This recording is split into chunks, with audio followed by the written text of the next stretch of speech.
He was satisfied he was pushing the terms of the order to its limit and fined him £250 plus costs. Thameslink say they expect a full service to be running this morning on the line from Bedford and Luton into London. Flooding caused by a burst water main in the Farringdon area has been causing major disruption to trains since Friday. Roger Perkins from operators Govia admits it's taken a long time to sort out. Thames Water had issues because the water main did supply a hospital, so they couldn't just switch it off straight away. They isolated it. They did actually switch it off, and everyone thought it was fine. The Network Rail was pumping it out successfully, switched it on, and then took a long time to come through, but unfortunately the thing hadn't been fixed, and the water started coming through again. With 100 days to go before the general election, the main parties at Westminster are highlighting their campaign themes. Labour is warning that the NHS is in peril. The Conservatives will reduce the total amount of benefits any household could claim. The Liberal Democrats say they can moderate the extremes offered by the other parties. Parents in Bedfordshire have criticised the policy of fining mums and dads who take their children out of school for family holidays in term time. A nationwide survey by a travel insurance company included over 450 households in Bedfordshire, with 2/3 against the fines. More from Barry Caffrey. The survey asked parents whether they should be fined for taking children on holiday in school time. 66% of those questioned said no. Asked whether parents who take children on holiday in school time are selfish, just 23% of those questions said yes. The NAHT says head teachers already have discretion over the granting of absence during term time. It added they rightly prioritise learning over holidays. In sport, Milton Keynes Dons will go top of League One tonight if they win at Scunthorpe. And in tennis, Andy Murray faces the unseeded Australian Nick Kyrgios in the Australian Open quarter-finals this morning, our time. The weather, a dry day with a mixture of cloud and some sunny intervals, a maximum temperature 8 degrees Celsius. And you can get the latest news and sport online at bbc.co.uk/3 counties. Thank you, Simon. No, I've not quite woken up yet. I like you very much. Not quite woken up yet. It was a real effort to get out of bed today. Made slightly easier by the fact I had a farting 3-year-old in bed with me. That was the final thing. I got a pump in the face. I decided to get out of that place. You've been there, Catherine, haven't you? Always, yeah. Farting children, that got me out. On the show today, men with megaphones, parents with beef, and no Justin Dealey. No! Because he's taking it to the beach. Oh, yeah, he's taking it to the beach! Well, just a reminder, today there is no Justin Dealey. Hey, here's an idea. Hang on. Across beds, hearts and bucks. This is BBC Three Counties Radio. If people want to phone up and pretend to be a slightly obnoxious right-wing mockney, then they're more than welcome to. Dealey or no Dealey? Yeah, if you want to... Listen, Dealey is not here. Dealey is gone to the beach to try and find Carl Malcolm for us. This is actually true. So, if you want to be our Dealey today, 08459 455 555. What do we call it? Not really Dealey? Not really Dealey is exactly what we're going to call it. And you can take it to the street. You can just phone up and tell us something that isn't the opinion of the BBC. You can give us some Ev. Yeah, you can give us fact, not fiction. Anything you want. If you want to phone up and be Justin Dealey today, 08459 455 555. Well, let's be honest, you can't do any worse than he does. I mean, blimey.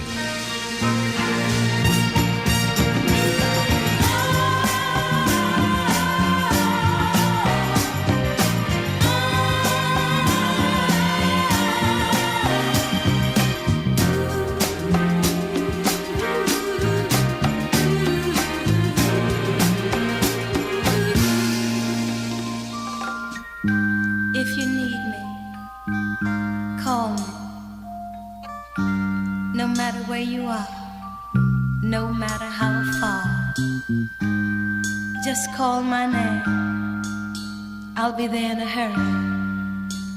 On that you can depend and never worry. No wind, no wind, no rain, no rain. Oh, winter's cold can't stop me, babe. Oh, babe, baby, baby.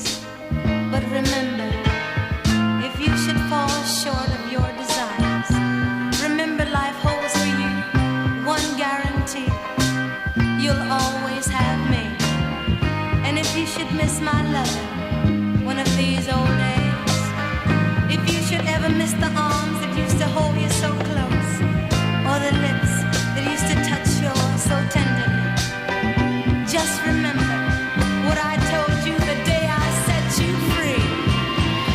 No mountain high enough, no valley low enough, no river wide enough, keep me from you.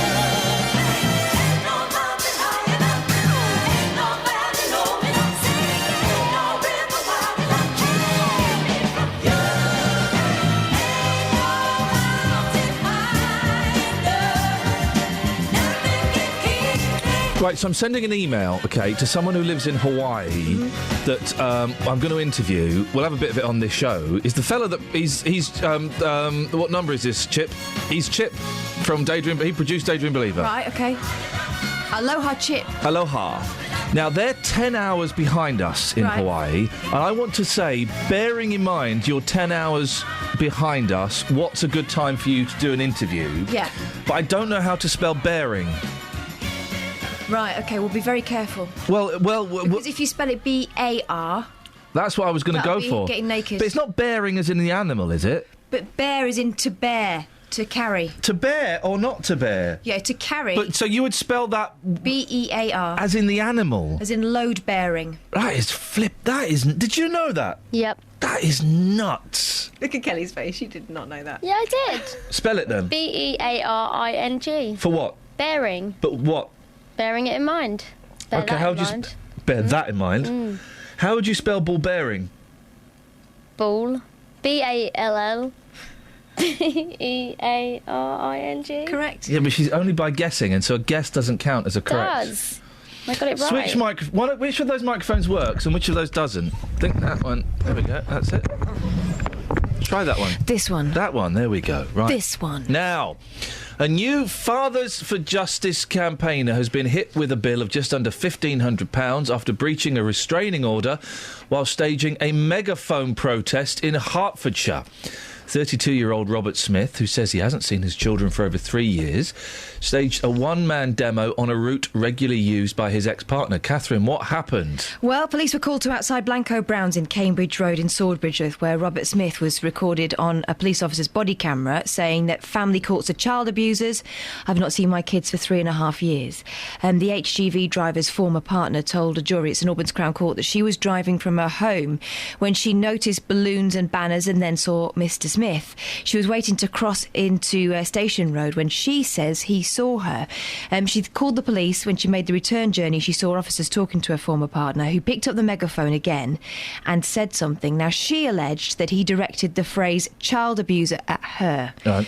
She went on, I panicked, I was frightened, I just wanted to get home. Not the first time, is it, that this gentleman has staged a protest? No, 5 weeks before this, Mr. Smith, who's from Waltham Cross, had demonstrated outside Deputy Prime Minister Nick Clegg's home in Putney. Last December, he joined other New Fathers for Justice campaigners in a protest outside Prime Minister David Cameron's home in Oxfordshire. Oh, what else did the court hear? Well, they were told that a restraining order banning Mr. Smith from going within 100 metres of his former partner or having any contact with her was made on the 2nd of June 2011 after he was acquitted of breaching a county court non-molestation order. The couple's 5-year relationship ended in 2008 and she'd moved to Sawbridgeworth the following year. Prosecutor Roxanne Aisthorpe told a jury of 8 men and 4 women that Mr. Smith was guilty of a clear case of breaching the order.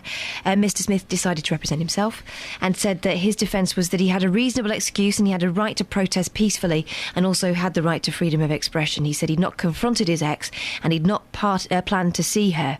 Mr. Smith denied 2 charges of breaching a restraining order on the 1st of July last year, but he was convicted anyway. And what did the judge say? Well, the judge was Andrew Bright QC, and he handed out fines totalling £250 plus a £25 victim surcharge, and he also ordered Mr. Smith to pay £1,200 costs at the rate of £20 a week. Andrew Bright said, I'm satisfied he was pushing the terms of his order to the limits and was testing the order. By the jury's verdict, he was on the wrong side of the line. He also extended the restraining order to run for another 3 years. Mr. Smith therefore must have no contact with his former partner except through solicitors, not go to her address or within 100 yards of her. He must also not be out in Sawbridge between 8:30 and 9:30am or between 2:30pm and 3:30pm. School run, I'm guessing. Basically, that's what that yeah. is, yeah. The judge also ordered that he must not display the names or photographs of his children on social media.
Travel news for beds, cards and bugs. BBC Three Counties Radio.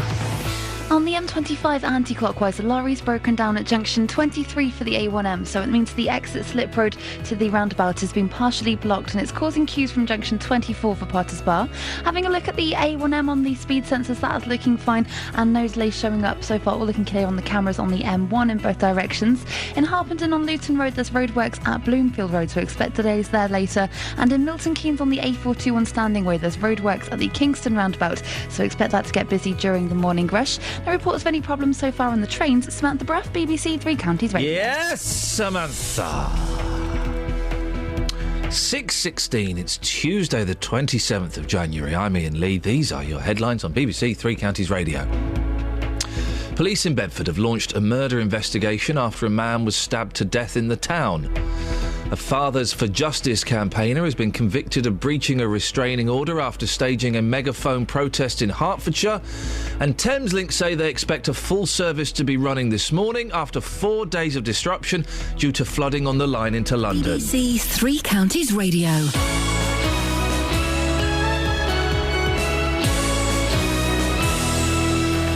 Every weekday from 3. Let's talk about your story. They're little globules of it's chocolate. What is that sticking out of that? That's the abdomen of the ant. Roberto Perroni. Film critic Richard Fitzwilliams, welcome to the programme. Richard, will you be watching Rambo 5? They are unsubtle, they are silly, and they do not appeal. Overweight people are being ignored, humiliated and insulted on a regular basis. When you're in the supermarkets, people watching what you're picking up and passing comments. Can I ask you, Claudette, what does it cost to have a cycle of IVF when you decide, well, I have to have children? It all totaled to nearly £25,000. When you're in such a low and desperate place, you'll do anything. Roberto Perroni on BBC Three Counties Radio.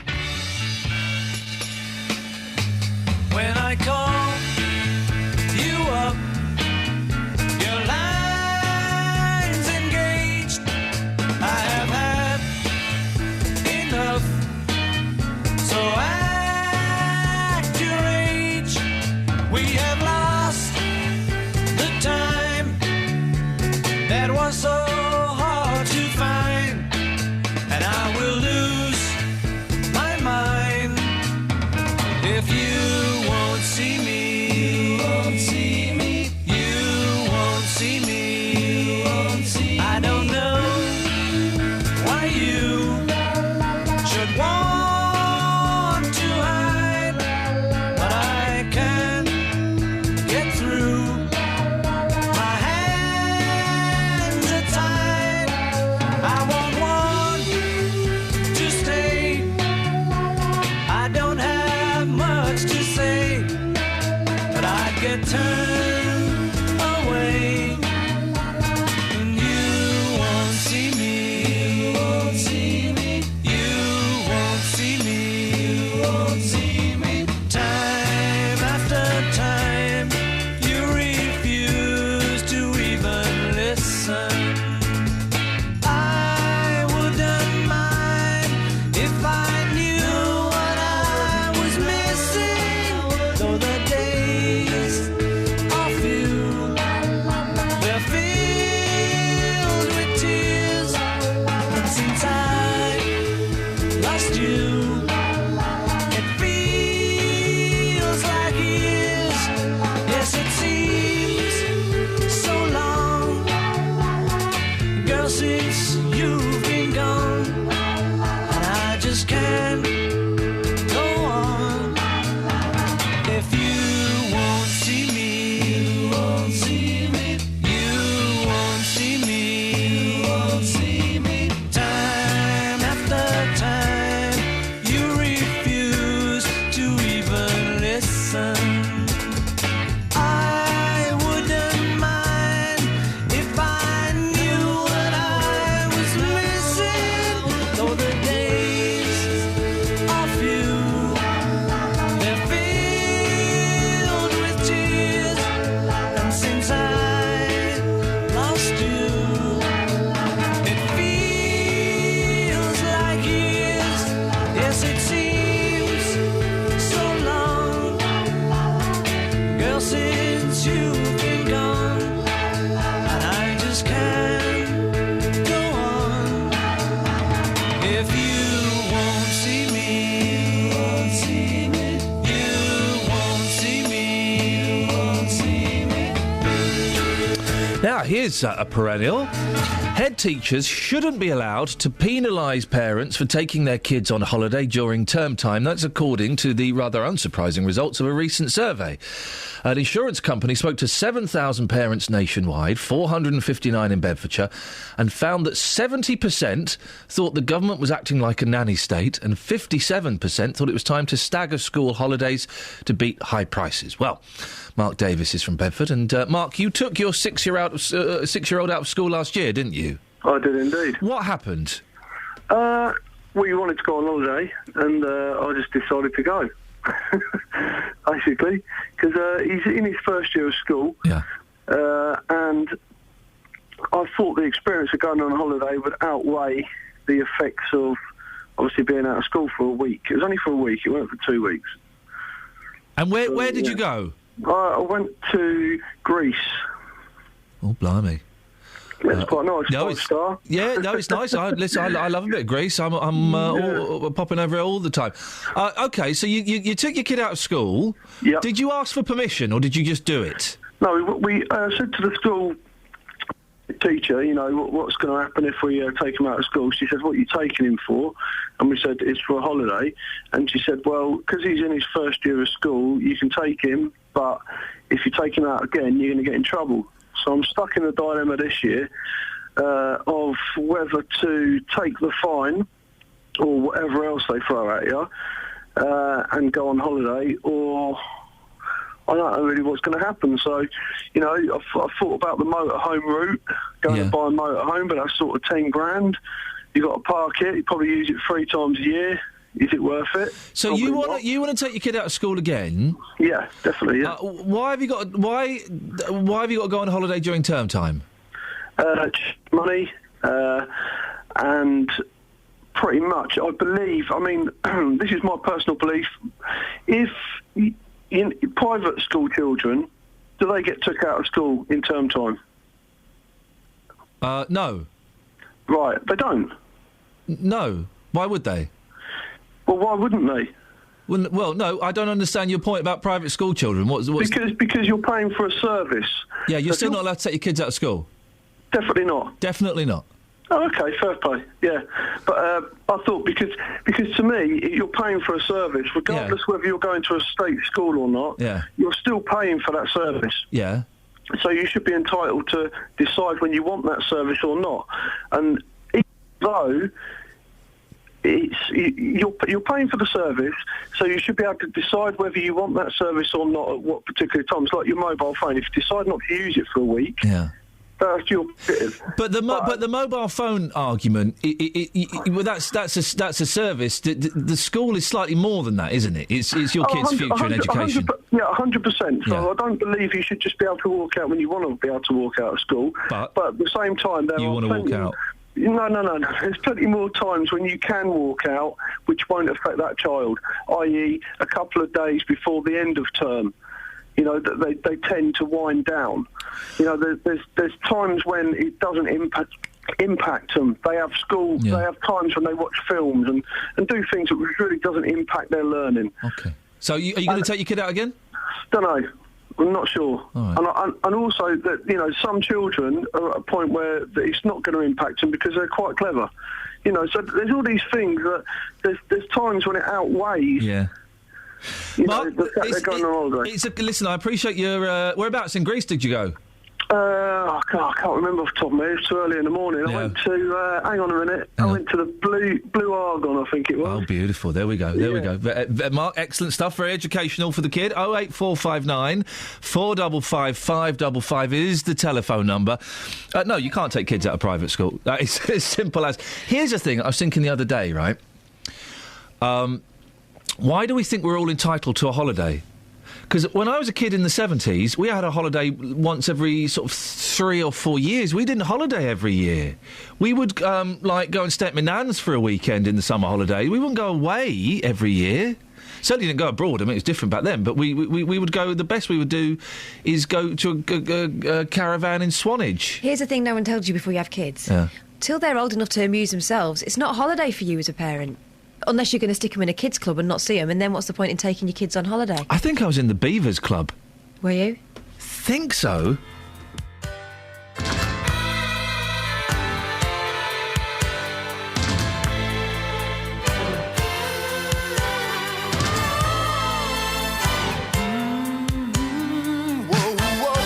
When your world is full of strange arrangements and gravity won't pull you through, you know you're missing out on something. Well, that something depends on you.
another. Me, I go from one extreme to another. And then my friends just might ask me, they say, Martin, maybe one day you'll find true love. But how could you not remember? You phoned him up. You phoned up the guy singing the song, Kelly. What's his name? ABC. And he told you, asked you, how did you get my number? Don't phone me again. And he hung up on you. Oh. Don't pretend you remember just because your microphone's on there. We've been arguing about it for the last 2 minutes. That happens regularly. I never know who does it. You're always phoning up ABC and he's having a go at you. Yeah. Well, I once called Nasty Nick, and he was actually nasty. Now, which Nasty Nick? The EastEnders Nasty Nick? Yes, him. Oh. He was in the hairdresser's getting his hair cut. Oh. And he was furious that I had called him. He's dead now, isn't he? Is he? The character died, yeah. Oh, right, okay. But then he came back from the grave. Oh, yeah, of course. Now Richard Blackwood's going to be in EastEnders as the Black Nasty Nick. That's Richard Blackwood's going to be in it. Isn't that crazy? Is he? Wow, I haven't watched EastEnders 4 years. No. 4 years. I've watched it for longer than that. 4 years. 4 long years. 4 years. I don't think I've watched it since Arthur. Since the pan. Since Reg Cox. Eh? First person to die in EastEnders, Reg Cox. So Episode at the very beginning. Episode 1. No. Don't you remember Cox, Catherine? It was a long time ago for most of us. I'll hit the button, shall I? Oh, hang on a minute. Oh, hello, George Ezra. What are you doing? I hit the Ezra button by mistake. Oh. I meant to hit the travel button. Silly sausage. Travel news for beds, cards and bugs. BBC Three Counties Radio. On the M25 anti-clockwise, a lorry's broken down at the exit slip road at junction 23 for the A1M. It's partially blocking the exit slip road, and that's causing queues from junction 24 for Potters Bar. It's also looking very busy on the North Orbital Road around the M25 junction 21A roundabout. And looking at the speed sensors in High Wycombe on the A40 Oxford Road, it's all moving fine through the roadworks that are in both directions at Temple Street, but expect delays there later on as it starts to get busier. And in Biddenham on the A428, there's a lane closed for roadworks at the Branston Way, so expect that to get very busy shortly as well. On the trains, no problems have been reported so far. Samantha Bruff, BBC Three Counties Radio. Across beds, hearts and bugs. This is BBC Three Counties Radio.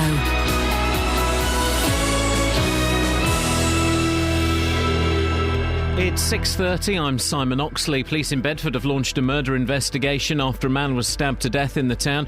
The man in his 30s was found at an address in Byron Crescent at around 4:30 yesterday afternoon. A man in his 40s has been arrested. A Fathers for Justice campaigner has been convicted of breaching a restraining order after staging a megaphone protest in Hertfordshire. 32-year-old Robert Smith carried out the protest on the route his former partner was using in Sawbridgeworth. And Thameslink say they expect a full service to be running this morning on the line from Bedford and Luton into London. Flooding caused by a burst water main in the Farringdon area has been causing major disruption to trains since Friday. Three Counties Sports. BBC Three Counties Radio. Milton Keynes Dons will go top of League One tonight if they win at Scunthorpe. Carl Robinson's side have closed the gap to Bristol City and Swindon. It's what we do our job for. I think everybody's worked so hard this year to try and put us in this position, so to throw it away would be really stupid of us. But even if we don't get the win, we're still only 3 points behind top, and we have to play them. So that in itself, to me, is a big calling card. And there's full commentary on MK Dons at Scunthorpe on tonight's Three Counties Sport from 7. Also tonight, Chelsea host Liverpool in the second leg of their League Cup semi-final. The sides drew 1-1 at Anfield last week. And in Conference South tonight, Hemel Hempstead are at home to Sutton. There was no FA Cup upset last night as Premier League Stoke won 4-1 at Rochdale. Their reward is a fifth-round trip to Blackburn. The fifth-round draw also includes Arsenal versus Middlesbrough, Preston or Sheffield United versus Cambridge or Manchester United, and Bradford's reward for beating Chelsea is a home tie with Sunderland or Fulham. In tennis, Andy Murray faces home favourite Nick Kyrgios in the Australian Open quarter-finals this morning our time. The young Australian made a name for himself when he beat Rafael Nadal at Wimbledon last year. Murray says he's a talent to be reckoned with. He's dangerous, he's unpredictable, he's entertaining, and he's a good athlete, moves well, and he's explosive on the court, so he has a lot of things going for him.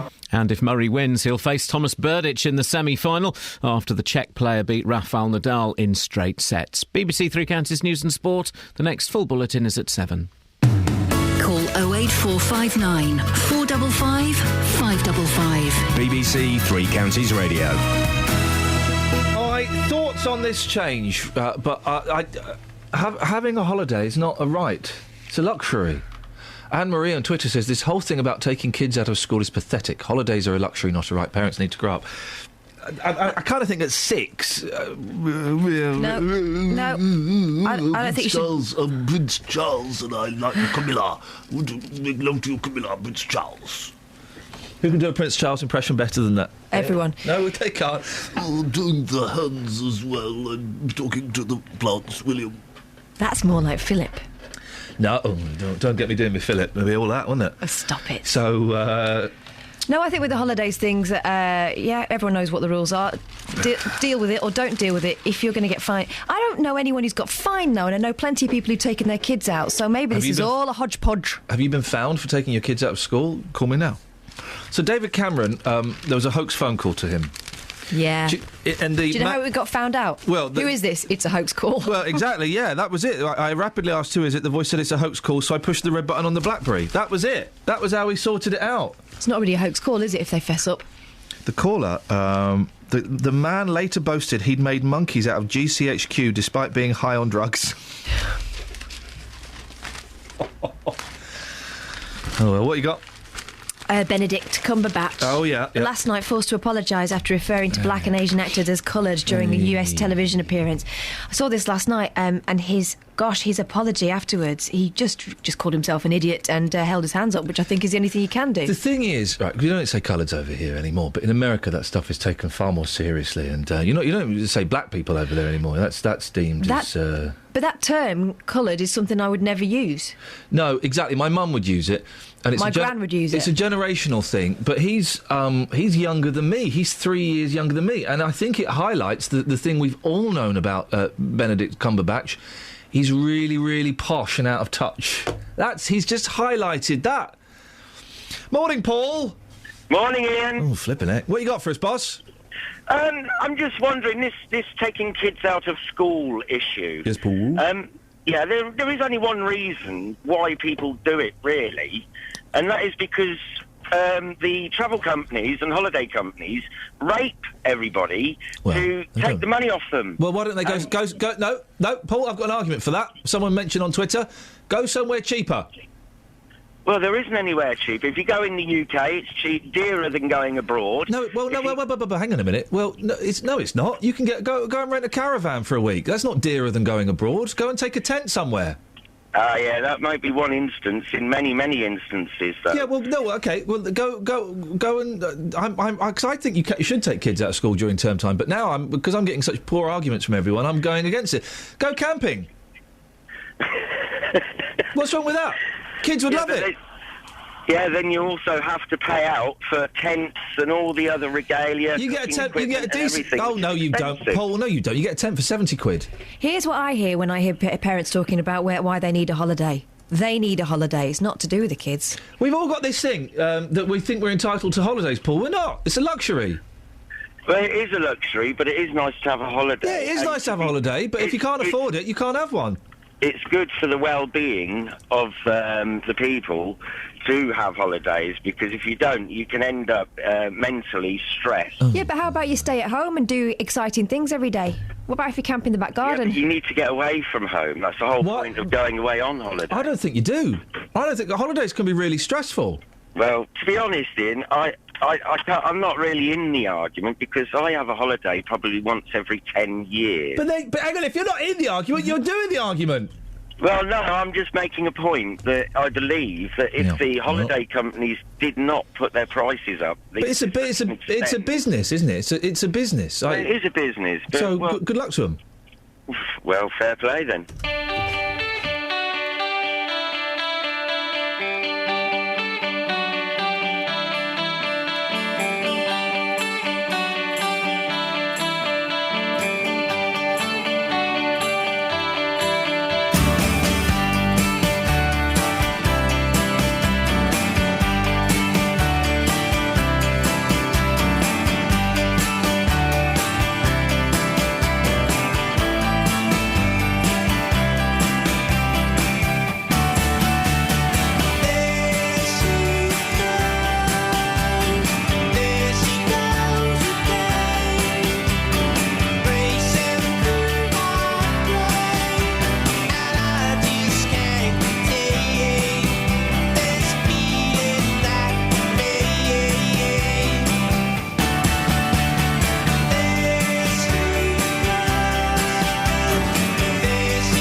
the best song about heroin you're going to hear this morning, unless we play Heroin by the Velvet Underground, in which case...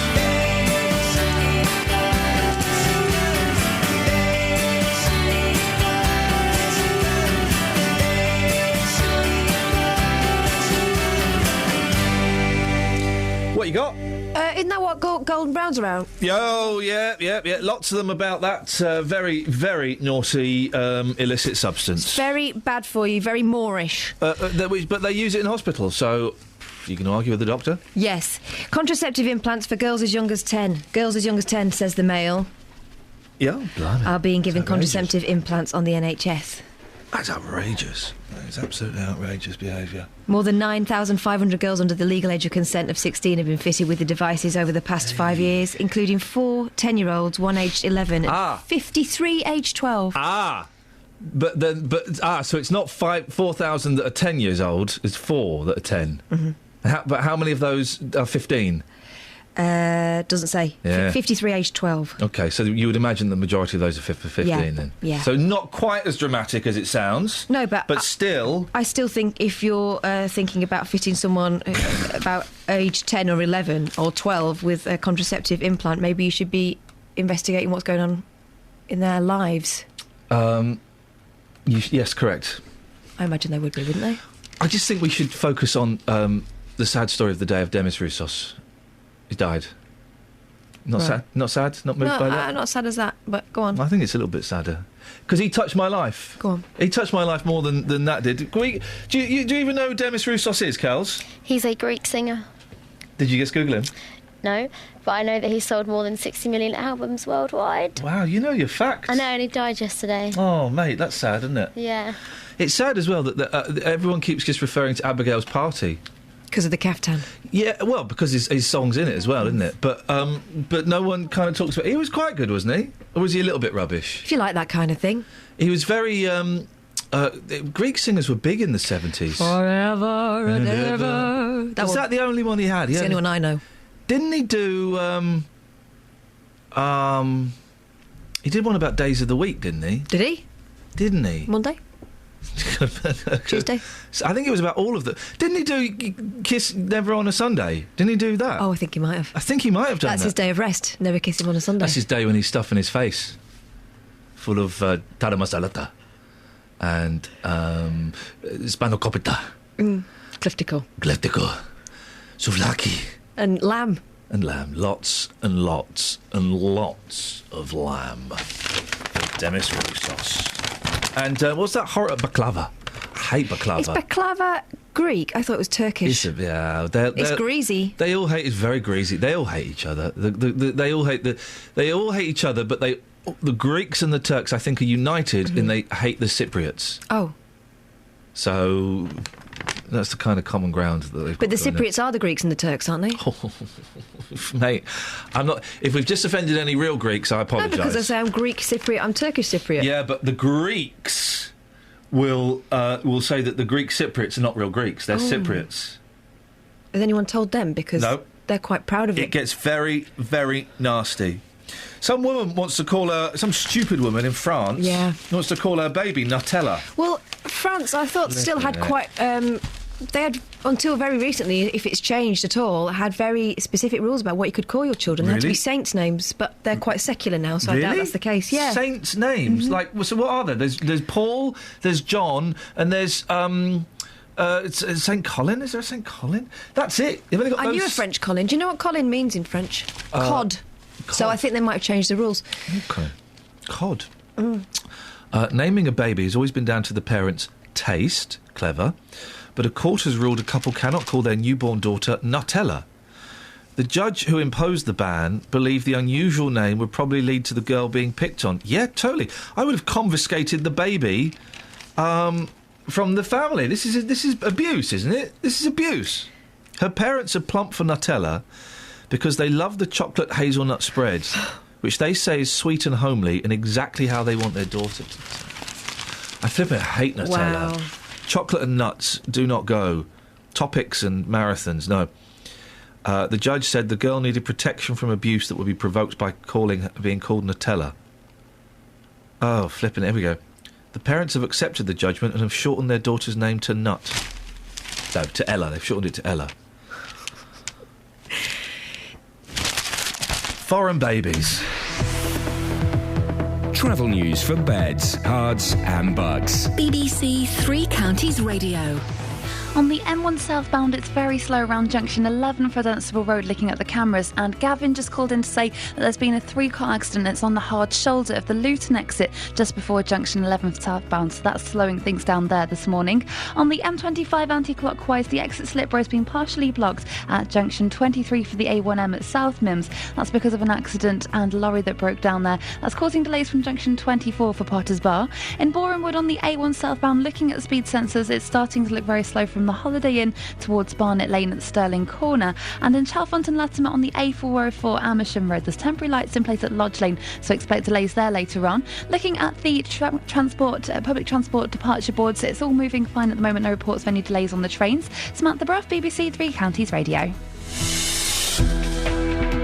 6:46, it's Tuesday the 27th of January. I'm Iain Lee. These are your headlines on BBC Three Counties Radio. Police in Bedford have launched a murder investigation after a man was stabbed to death in the town. A Fathers for Justice campaigner has been convicted of breaching a restraining order after staging a megaphone protest in Hertfordshire. And Thameslink say they expect a full service to be running this morning after 4 days of disruption due to flooding on the line into London. Let's get the weather. Here's Kate. Beds, Herts and Bucks weather. BBC Three Counties Radio.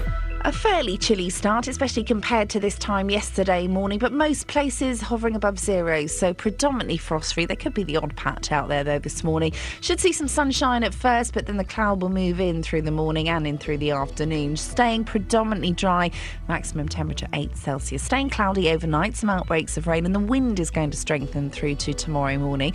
But it does help keep things mild. The temperature's not going to drop down too far at all. Most places around 6 or 7, rural spots probably around 4.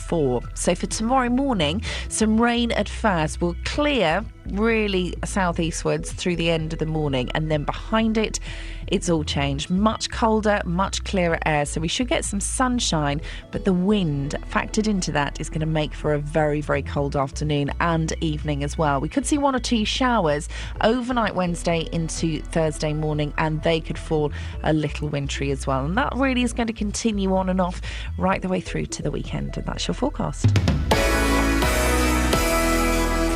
Three Counties Sport. Tonight, Milton Keynes Dons at League One strugglers Scunthorpe. Yeah, that's right, and we'll be with them all evening, seeing how they get on. So there's 1 or 2 things that we believe that we can exploit today. Again, we don't change our system, but we've changed personnel within our system to exploit. The whole game is live. Absolutely brilliant football from the Dons. And all the reaction after the final whistle. So that's MK Dons away to Scunthorpe, and it's live in Three Counties Sport. Live commentary on your local team. Tonight from 7 here on BBC Three Counties Radio.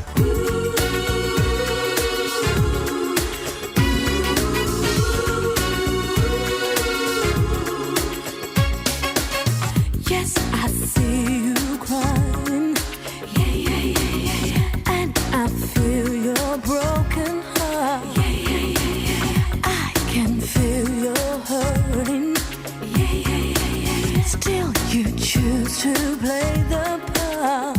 If you let me be, I'll be all you need, all you need. I wanna be the only one to hold you, touch you from the right. I wanna be the only one to soothe you, erase all the pain. I wanna be the only one to love you over again. I wanna be the only one, the only one I am. Now you deserve a mention. My Lord, you do. You can have the best of life. With all this, I'll give you a pure love that gold can't buy. If you take a chance, I'll be worth the chance, worth the chance. Oh, I wanna be the only one to hold you, touch you from the right. I wanna be the only one to soothe you, erase all the pain. I wanna be the only one to love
Twitter is agreeing that the holiday is what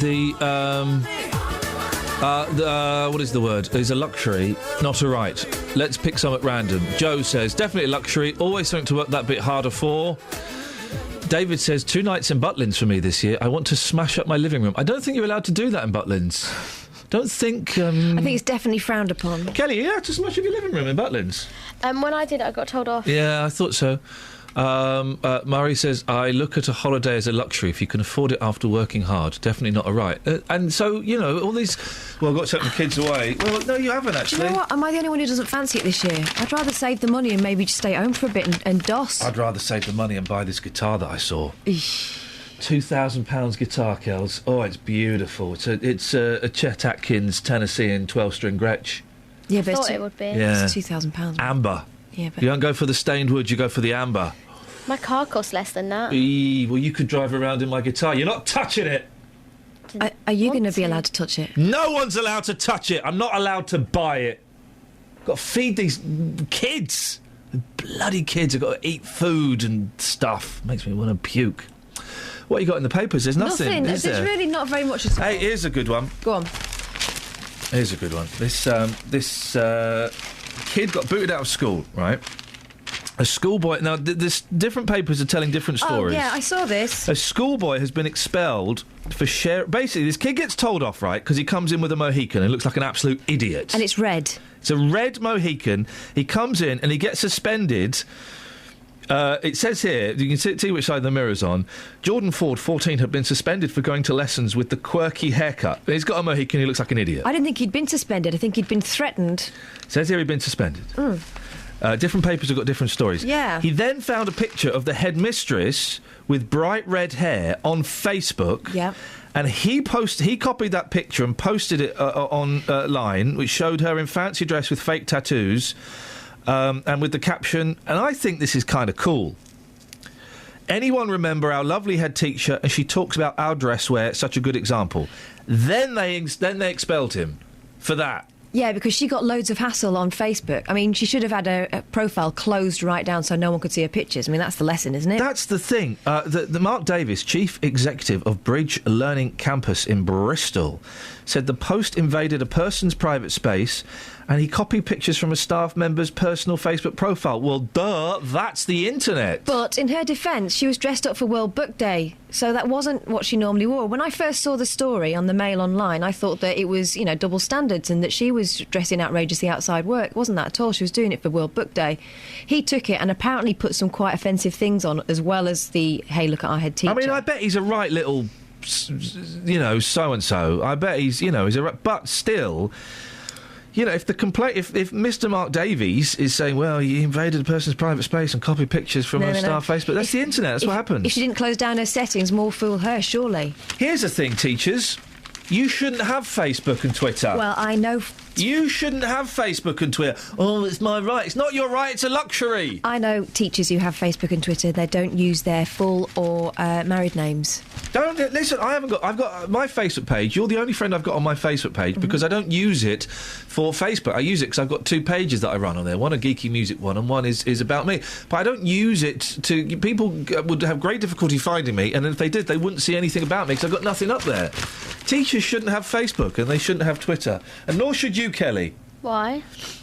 I've not got a very strong argument for it, but I will come up with one at one point. Okay, well, when you do... What are you looking for? I'm looking for the Express. Tweet me. Where's the Express? Here. I'll be here. Hey, now, listen, we spoke to Dr. Watts yesterday about Neil Innes coming on the show. We got a bit of news on that, haven't we? Yeah. What is the news? I tweeted him, innit? Yeah. And he replied and said he would love to come on and read the travel for us. He wants to come on and do the travel? Yeah. So we're going to get Neil Innes on to do the travel maybe next week. That'd be good, wouldn't it? What could we call the feature? Neil Innes does the travel. Innes. Or we could just... Or we could just interview him about music. Yeah, maybe we should do that instead. Have you seen this about the bloke that's married to Princess Anne's daughter? Oh, yeah. He doesn't regret dwarf racing. Why would you? Well, he got done for it. Now, that is a right. That's not a luxury. Mike Tyndall insists he has no regrets about an infamous night out at a bar featuring dwarf racing. The ex-England rugby star, married to the Queen's granddaughter Zara Phillips, was fined over the incident at the 2011 World Cup in New Zealand and removed from the England squad. He says he's got no regrets apart from the fallout, or what he called the spin-off, which suggests that there was another race but maybe slightly different. He's doing that jump programme, isn't he? And there's a picture of him in one of the papers, I think it's in the Mail, of him dressed in his jump one suit. Did you see there was a picture of Heather Mills in like a sort of a leotard? She looked hot, right? She, you know, in a leotard, and it was like, wow, look, Heather Mills looks... Basically, it was like, wow, disabled people can look hot. That was kind of the story. But she's a former model. Yeah. Oh, lucky it's a one car. as well. Sorry? Dwarf racing is a car. Sorry? No. I was looking up dwarf racing. No. What on earth and it says dwarf car, and I thought, oh, they're racing cars, not dwarfs. No, they're dwarfs. Actual dwarfs. Small people, yes. You could go for that. Could I? You'd be a ringer. Could I actually go for something like that? Because no. No, I don't think you qualify. Want to get in. Tony Hall. We've got Tony Hall's address, haven't we? His email address, the boss of the BBC. We can call him Tony, apparently. Tone. T-Dot. What's your beef? Because I've got beef with you, Tony Hall. Archers is like EastEnders in a field, moans BBC chief. Wrong. How old is Tony Hall? But from that picture, what, 70? What? I don't know. Well, how old is he? Oh, look at you all getting a bit scared now, because now we're playing with fire. Well, we're staff. I'm freelance. He is slagging off the Archers because it's gone all sexy and it's gone a little bit... Is he? Or is he trying to make it sound cool? No! The Archers has come under fire, with the BBC's top executive warning it must not become EastEnders in a field. In an interview in the Radio Times, the corporation's Director General, Tony Hall, said, as we all have a stake in the BBC, it's ours, we want what we want. I, for instance, want the Archers to go back to being the Archers again, not EastEnders in a field. Sorry, mate, you also want it to be Emmerdale Farm as well, as opposed to... Things move on. The Archers... I was listening to it last night. It is playing an absolute blinder at the moment. It is top-notch radio dramatic entertainment, Mr. Hall. Is he Mr. Hall or is he Lord Hall? I think he's Your Highness. I mean, he's not that important here at the BBC, is he? Oh, is he higher than Lady Boss here? Oh, blimey. Travel news for beds, cards and bugs. BBC Three Counties Radio. On the M1 southbound, it's looking very busy around junction 11 for Dunstable Road, and Gavin did call to say that there's been a three-car accident and it's on the hard shoulder of the Luton exit just before junction 11 for the southbound M1. On the M25 anti-clockwise, it's partially blocked at junction 23 for the A1M. That's causing delays from junction 24 for Potters Bar. On the A1M southbound, looking at the speed sensors, it's very busy past junction 7 for Stevenage, and the A1 southbound's looking very slow from the St Neots junction to the Black Cat roundabout. No reports of any problems so far on the trains. Samantha Braff, BBC Three Counties Radio.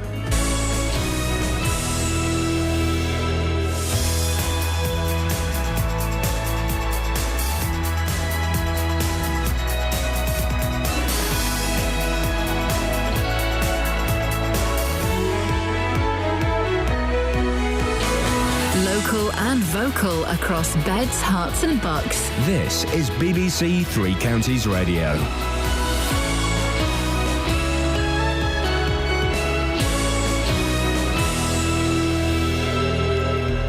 It's 7 o'clock. I'm Simon Oxley. The headlines: murder investigation in Bedford, Hertfordshire father's megaphone protest, and full Thameslink service after flooding disruption. BBC Three Counties Radio. Police in Bedford have launched a murder investigation after a man was stabbed to death in the town. The man in his 30s was found at an address in Byron Crescent at around 4:30 yesterday afternoon.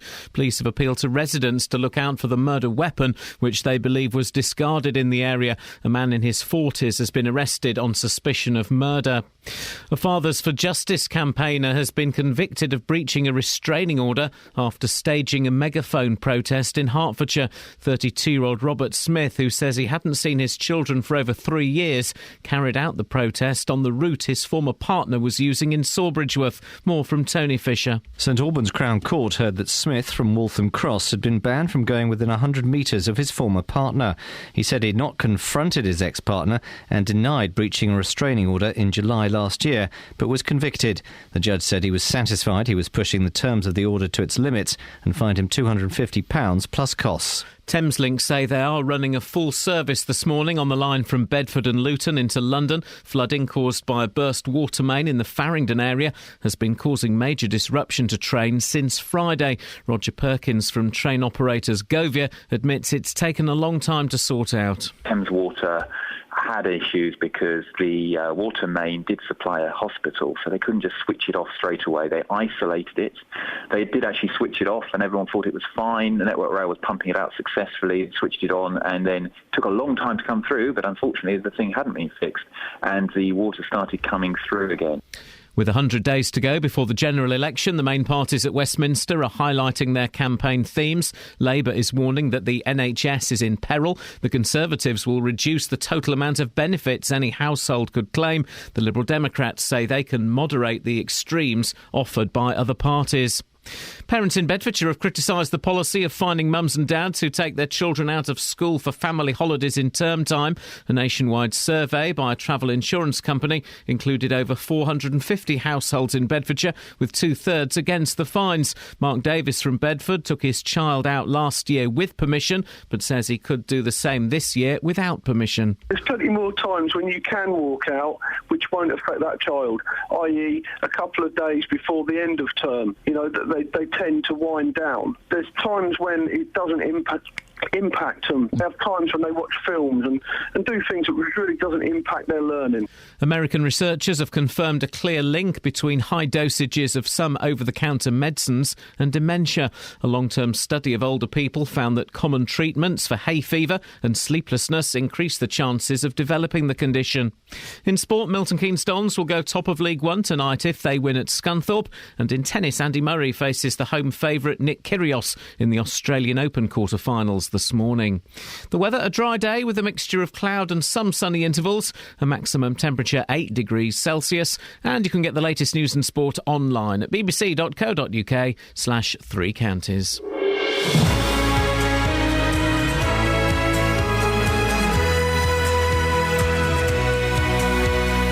Morning, Iain Lee, BBC Three Counties Radio.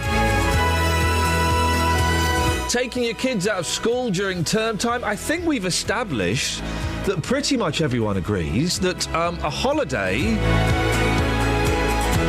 as in going away for a break, is a luxury, not a right. 08459 455 555.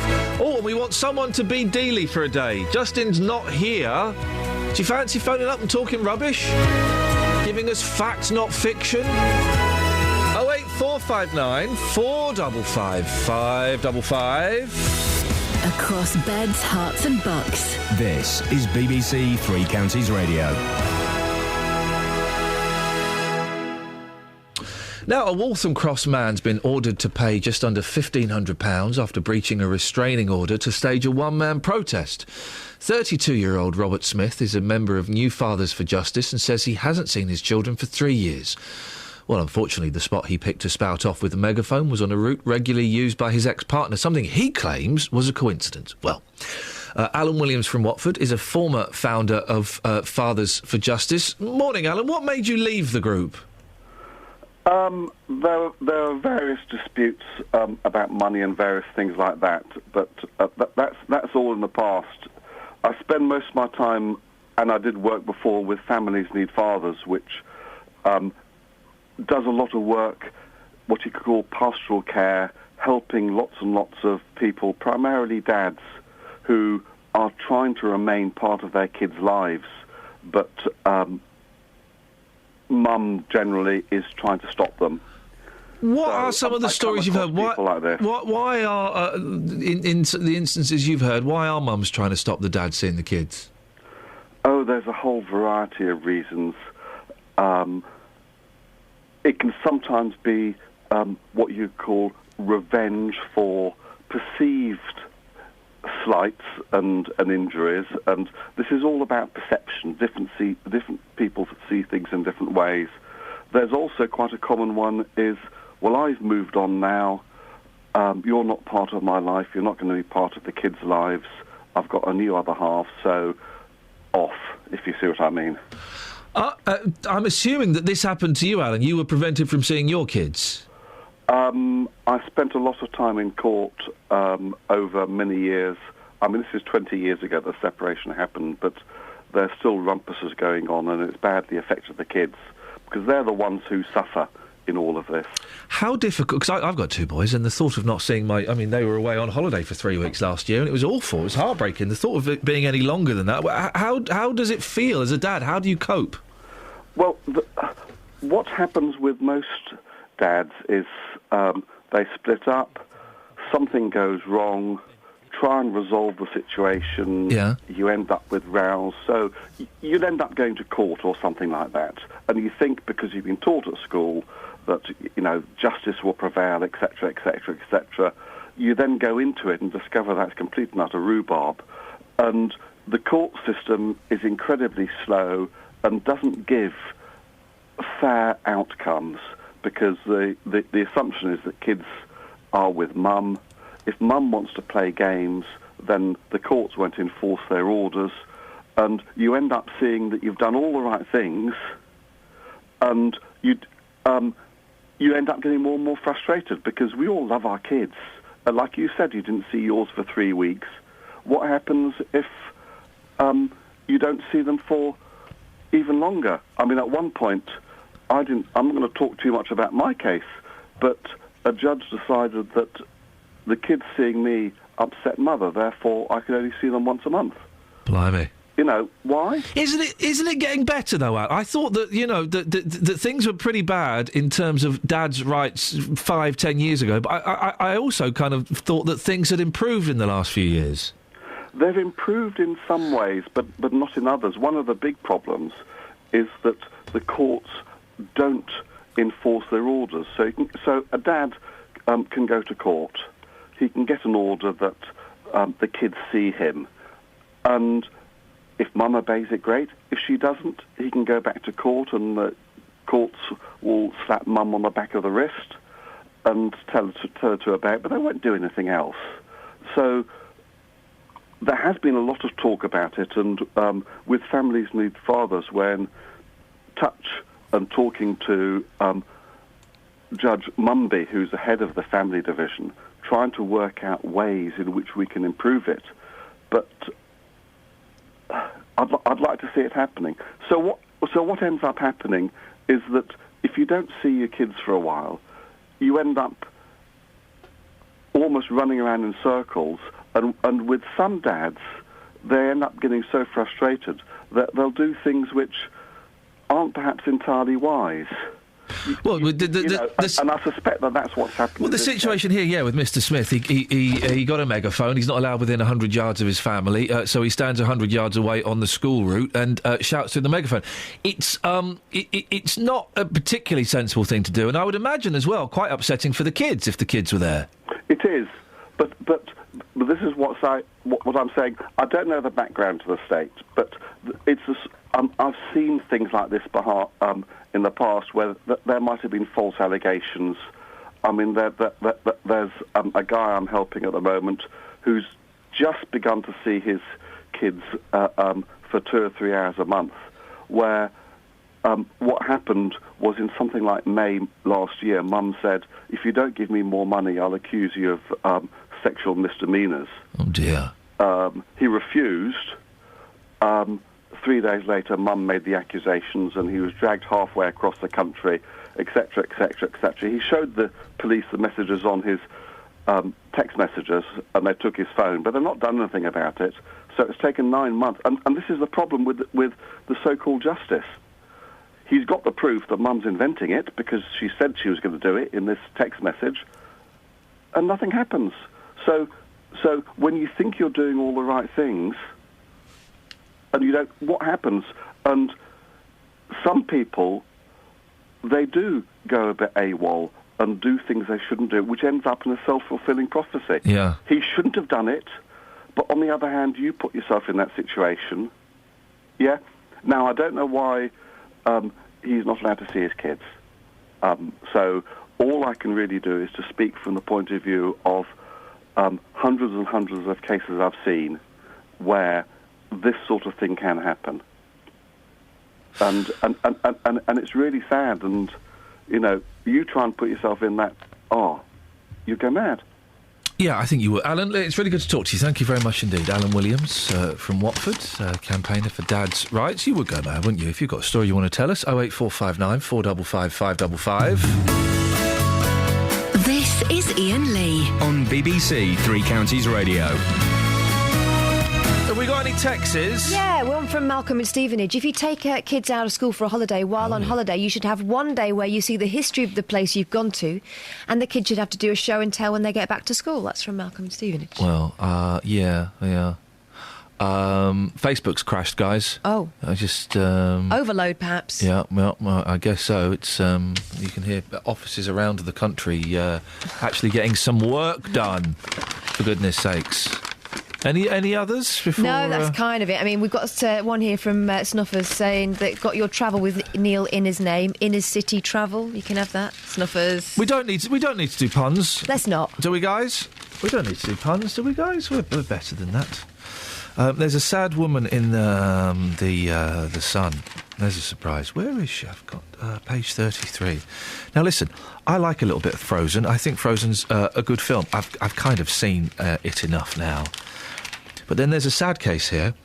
Frozen fanaticism is an epidemic these days, but Kirsty Taylor reckons she is Britain's most devoted fan. Oh, dear. Yeah, and there she is. She's a grown woman. She's 21, and there she is on her Frozen duvet, surrounded by Frozen pictures, dressed up as Frozen, with a dog dressed up as Frozen, and a Frozen cup. It's like, God blimey. Imagine you get, you know, she brings you back to her place, and she's quite cute, you know, and you go back thinking you're going to... And then you see all that. You know, Run, don't walk. Not only does she sleep between Frozen-themed sheets under walls plastered with Frozen posters... Oh, here we go. Here we go. Okay. It's a thing, is it?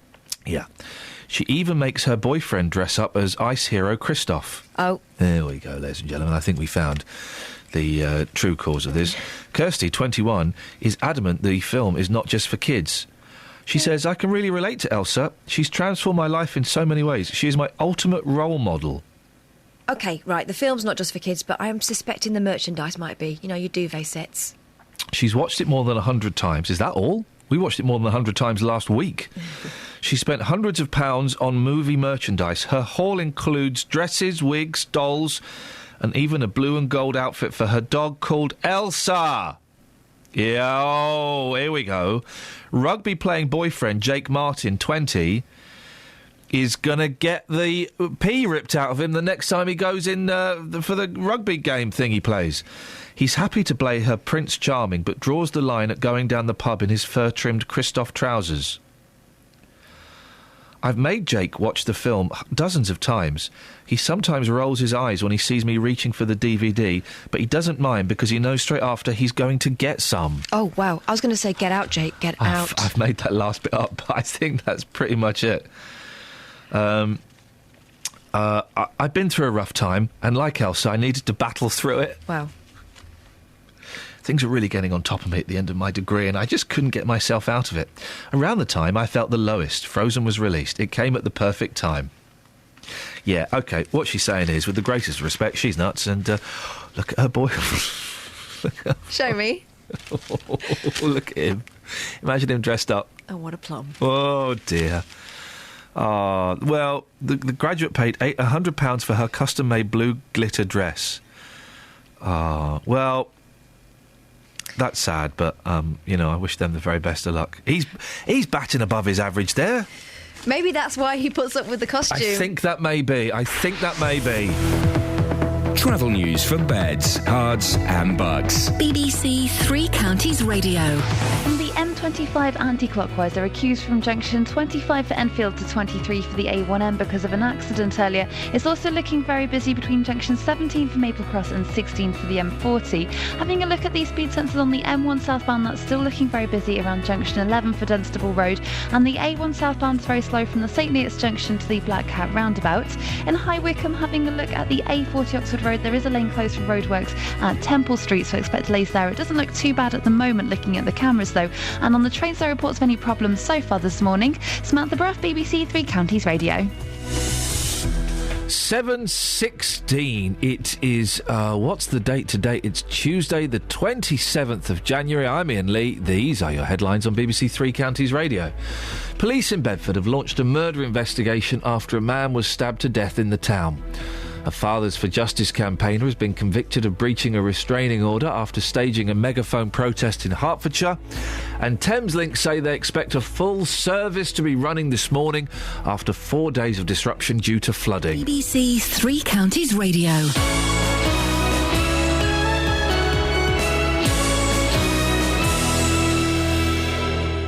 Every weekday morning. Good morning. Welcome to the JVS show. I'm Jonathan Vernon Smith. Local opinions. We think it's absolutely shocking that this young man should continue to have to be punished. He hasn't even shown any remorse or said sorry. Well, firstly, I have to disagree. The JVS show. Well, but we're not living in very optimistic times. But it does seem very clear, doesn't it? They're human beings. Some are good people, some are bad. The JVS show on BBC Three Counties Radio.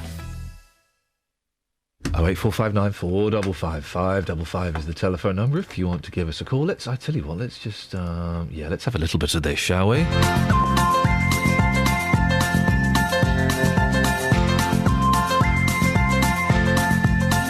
There's a voice that keeps on calling me. Down the road is where I'll always be. Every stop I make a new friend. Can't stay for long, just turn around and I'm gone again. Maybe tomorrow I'll wanna settle down. Until tomorrow I'll just keep moving on. Down this road that never seems to end. When new adventure lies just around the bend. So if you wanna join me for a while, just grab your hat, come travel light, that's hobo style.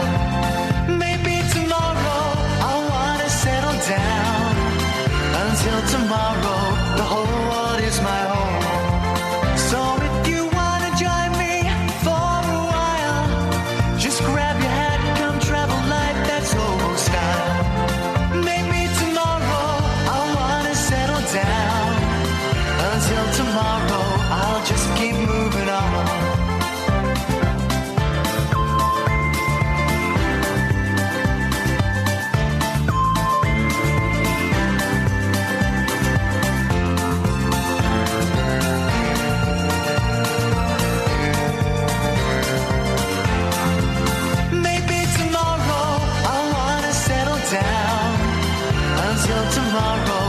Just keep moving on.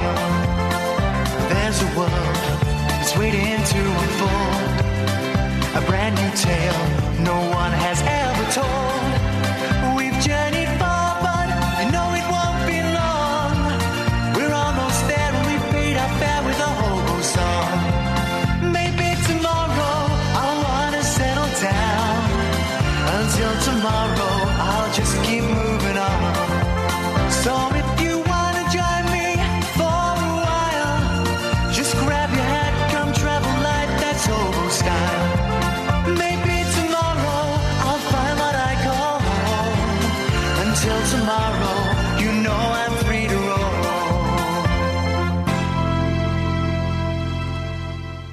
Now, parents don't like being threatened with fines for taking their kids away during term time. Well, there's a surprise. That's the finding of a survey of 7,000 mums and dads, 459 of them in Bedfordshire. Overall, 70% thought the government was acting like a nanny state and 57% thought it was time to stagger school holidays to beat high prices. Well, Colin Felton is from Questor Travel Insurance, who carried out the research. Not really a surprise, is it, Colin? Well, actually, yes, it did come as a heck of a surprise to us. We carried out this survey on the back of something quite bigger to establish people's travel plans and attitudes to insurance, and this popped up, and we're just amazed. What bit are you amazed about? That 70% thought the government was acting like a nanny state, or the staggering of the school holidays to beat high prices? Because it seems, I'm guessing maybe you're not a parent then. Yes, I've got 3 daughters, actually, and my wife is a teacher, and she strongly disapproves of anyone taking children out in school time, but obviously the majority of parents actually feel that they should do just that and save money. Now, I can understand the financial savings, but certainly the attitude from parents is that, well, just tough, we feel we should do this. Well, isn't the fine something like 60 quid or something? And the amount of money they can save, because travel companies can sometimes triple the prices during the school holidays. Well, I can speak for a personal view. I have to go on holidays when the schools are on break. But savings can be immense for parents who take their children away when the school is still in operation. But really, we've got to say, because, Quest for Insurance, we're quite independent about this. We just really look at the stats, and this is the information we get. But, we've got to sort of say there must be a sort of compromise here between schools and parents. What are they going to do? Parents want to save money. Schools want to keep their kids in term. And you want as many people to go on holiday as possible, don't you? You're a travel insurance company. Well, absolutely. Yeah. The more people go on holiday, the more people that buy travel insurance from us, and that's good. That keeps me in work and that of my colleagues. But I've got to say, this.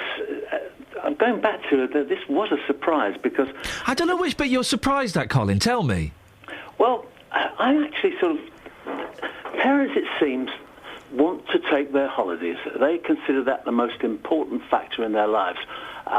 This is something that... That's not what these figures say. The figures, as I've read them, say that parents think it's unfair that they get penalised if they take their kids out of school during term time and they can't afford to go on holiday during the summer holidays. It's not saying they're prioritising it over their children's future. No, that's probably one way of looking at it. But I think parents are saying that their holidays are the most important thing. Now, I can understand... Was that one of the questions? No, it wasn't, but it's just an assumption on our part that the factor, that the schools factor came up so highly. We thought that we were just gathering a little bit of background information. The original idea was to sort of see if we could actually extend our market into off-peak periods. And the fact is that parents were telling us, yes, you can, because we would like to take holidays on a regular basis throughout the year. Well, again, that's not I've got the questions in front of me. Do you think it's right or wrong to take children on holiday in school time? 57% say right. That's not saying they want to take multiple holidays. Well, that's correct. But the fact is that parents are saying we want to have the choice of taking a holiday when it's best for us and not best for the school. I'm struggling to see what you're surprised with. Parents want to take their kids on a holiday they can afford. They can't afford it in the holiday time because it could be argued the holiday companies fleece them, obviously. So they feel bad that they're being penalised for taking them out of school. Which bit? Again, Colin. Sorry. Which bit is surprising? Well, we weren't expecting that result. We actually assumed that most people would be opposed to taking their children out of school. And that's why we were surprised by the result. Now, to some extent, you're shooting the messenger here. We just classify the figures. This is what came back to us.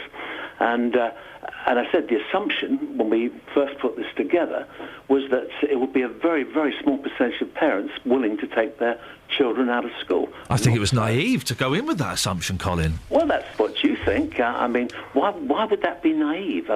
You could argue that a lot of right-thinking parents would think that maybe their children's education is more important. But no, again, you're reading... I've got all the questions in front of me, and at no point does it say they are in any way demeaning the importance of their children's education.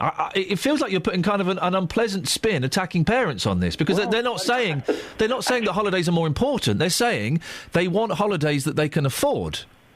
No, quite the reverse. As I said, you're shooting the messenger here. No, I'm just questioning the interpretation you've put on the figures. Well, there's a number of ways of interpreting figures. We try and take these statistics in a cold light. But then you're saying that parents are putting their holidays over their kids' education, which, my reading of this, that's not what it says at all. Well, that is a point of view. But parents do seem to care quite passionately about going on holidays and saving money. You cannot disagree with that. Now, should schools stagger holiday periods to allow parents access to cheaper holidays? 57% say yes. Yes, Right, yeah, of course they want to say that a lot of parents can't afford holidays, can they? I agree, yes. It's very expensive to go on holiday. Hopefully the euro coming down is going to help that factor, but certainly that's the response we're getting. Yes, parents do want schools to stagger holidays. Yes, they do feel that the government is acting like a nanny state. Yes, they do think it's right to take their children away from school, but we didn't take any particular view. At the back of my mind, when this survey was put to us by a market research company, I was thinking that the kind of response we would get back would be that parents would be more supportive of schools. Not so. So we're taking the independent view here. We're just merely communicating the figures. I haven't got a view on it either way. Colin, thank you very much indeed. With respect, you are putting a view on it, but that's fine. Colin Felton there from an insurance company that carried out the research. 08459 455 555 is the telephone number. You can make those things say anything. Nowhere there. I've just seen all the questions. Does it say that they're prioritising? The question was, let me just have a look at the questions again, because you answered the question the way that it's phrased, don't you? Where is it? Holidays. Here we go. Not for me. Do you think it's right or wrong to take children on holiday in school time? 57% say right. They're not saying... The question isn't, do you prioritise holidays over your children's education? I don't know. Anyway, have we got any texts or anything? Or let's have a look. Let's play another record.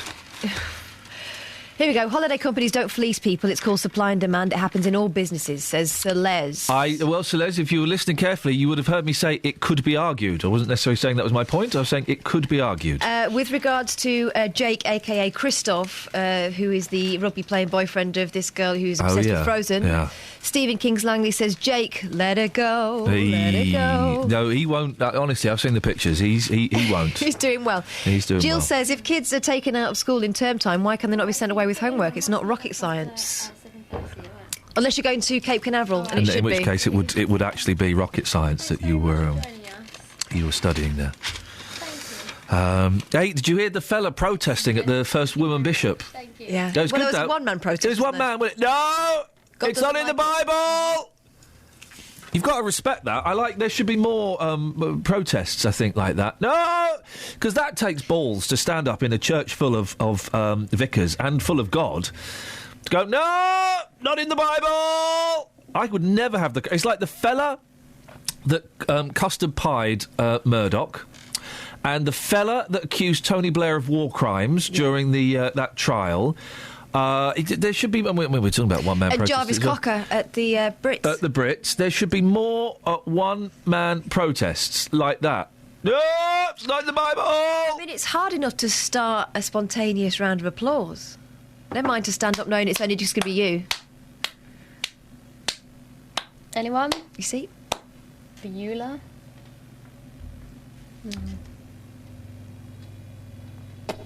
Somebody would have clapped out there with me.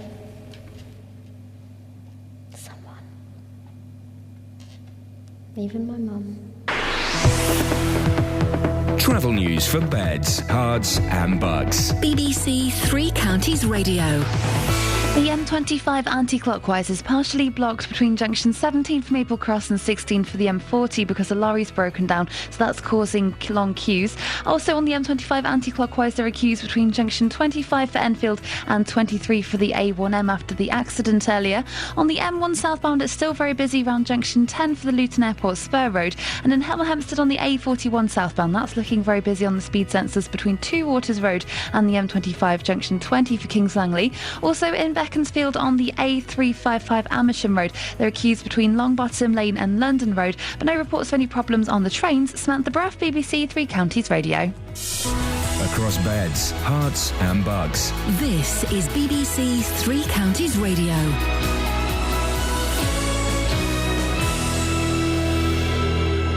It's 7:30. I'm Simon Oxley. Police in Bedford have launched a murder investigation after a man was stabbed to death in the town. The man in his 30s was found at an address in Byron Crescent at around 4:30 yesterday afternoon. A man in his 40s has been arrested.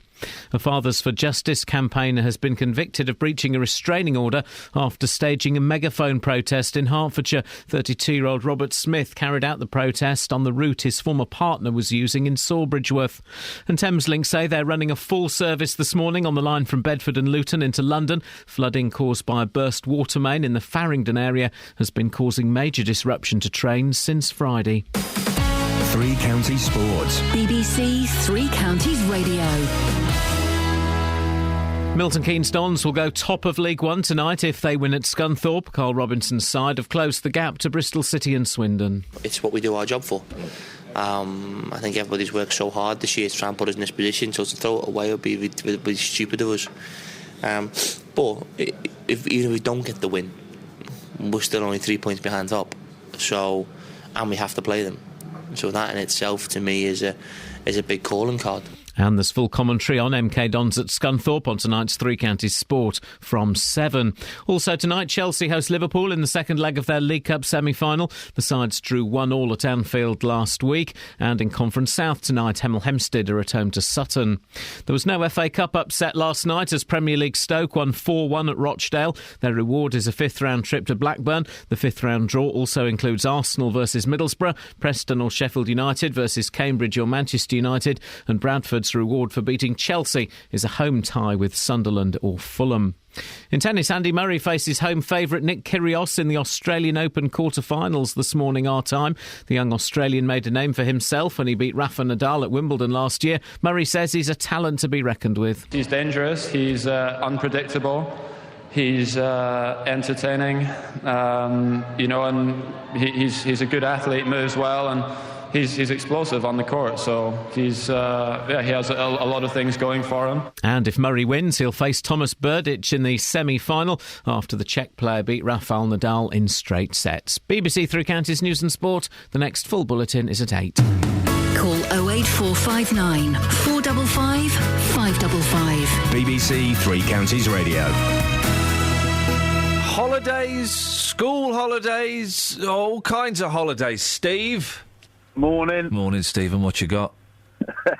Apart from a dirty little cackle.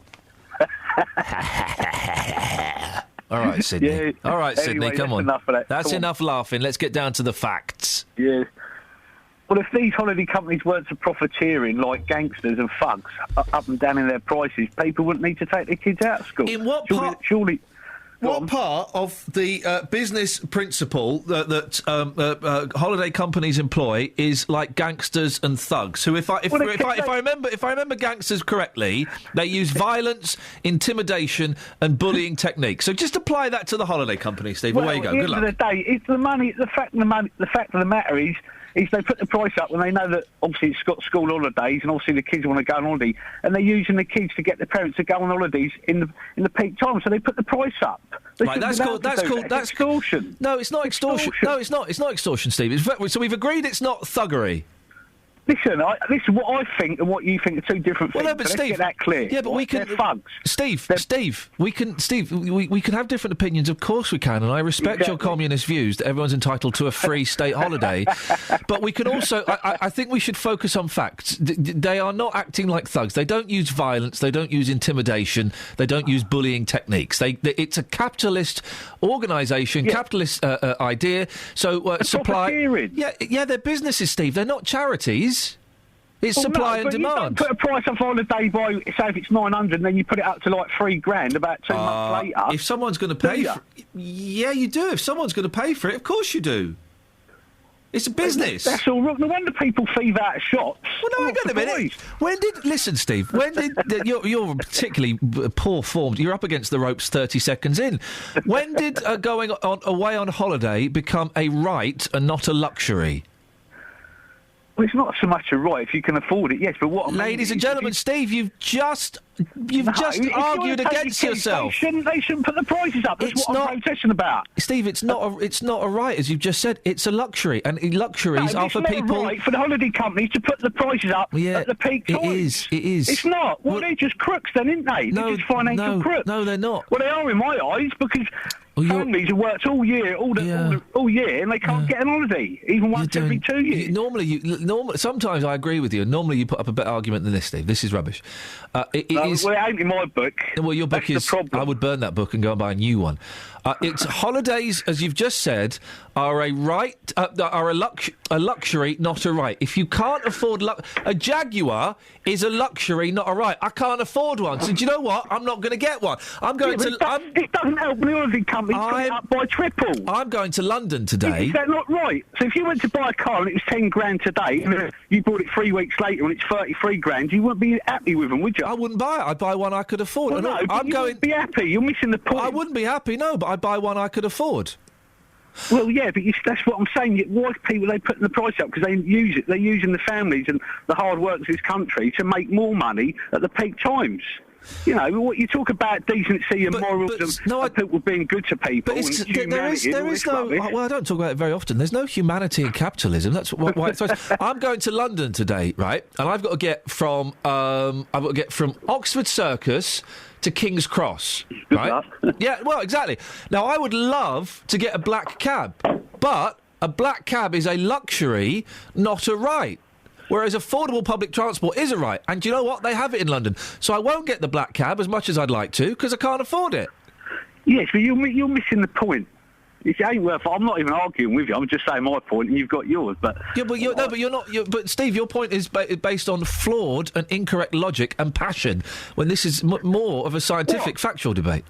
So they put the prices up in the summer when they know everybody wants to go on holiday because they've got the holidays, and out of time they drop the price because they know not many people are going to go on holiday. Well, that's just profiteering at the expense of the hard workers of this country. Yes, it's disgusting. Yeah, but it's wrong though. In my book, it is. Steve, have you got your passport and your ticket to Russia? I'll tell you what, I've got more freedoms in Russia than I have in England, mate. This country is more of a communist state than Russia. Ladies and gentlemen, thank you very much indeed. Thank you very much indeed, is the what we say there. So Chuka Amuna, who I don't like just because he's being geared up for us all to like him, so instantly I've taken a dislike. He's going to, he's just tweeted, he tweeted recently, I love this, hang on a second, where is it? I've just retweeted it. On Tuesday, it's 100 days... Oh, by the way, happy 100 days to the election day, guys. Oh. On Tuesday, it's 100 days to the election. To mark it, says Chuka Amuna, I'm going to tweet 100 of my favourite tracks between now and the 7th of May. Hashtag Sounds of Streatham. What? I suggested that he might want to tweet, I don't know, some policies and some things that he stands for. But thanks for the warning. Unfollow. Strange, isn't it? Well, I'm going to tweet my favourite 100 numbers between 1 and 100. In order? No. Oh. That's the fun. That's the fun part. No, but in order of your favourite. So have a listen to this. This is in the sports, right? OK, listen to this. Even if we don't get the win, we're still only 3 points behind top. So, and we have to play them. So that in itself, to me, is a big calling card. Right, OK. Anyone notice the flaw there? He doesn't know what the phrase calling card means. Listen to how he describes a call. So a calling card. How would you describe a calling card, Kath? Calling card is like a mark that you've been somewhere. Yeah, leave my calling card. Yeah, so... Don't get the win.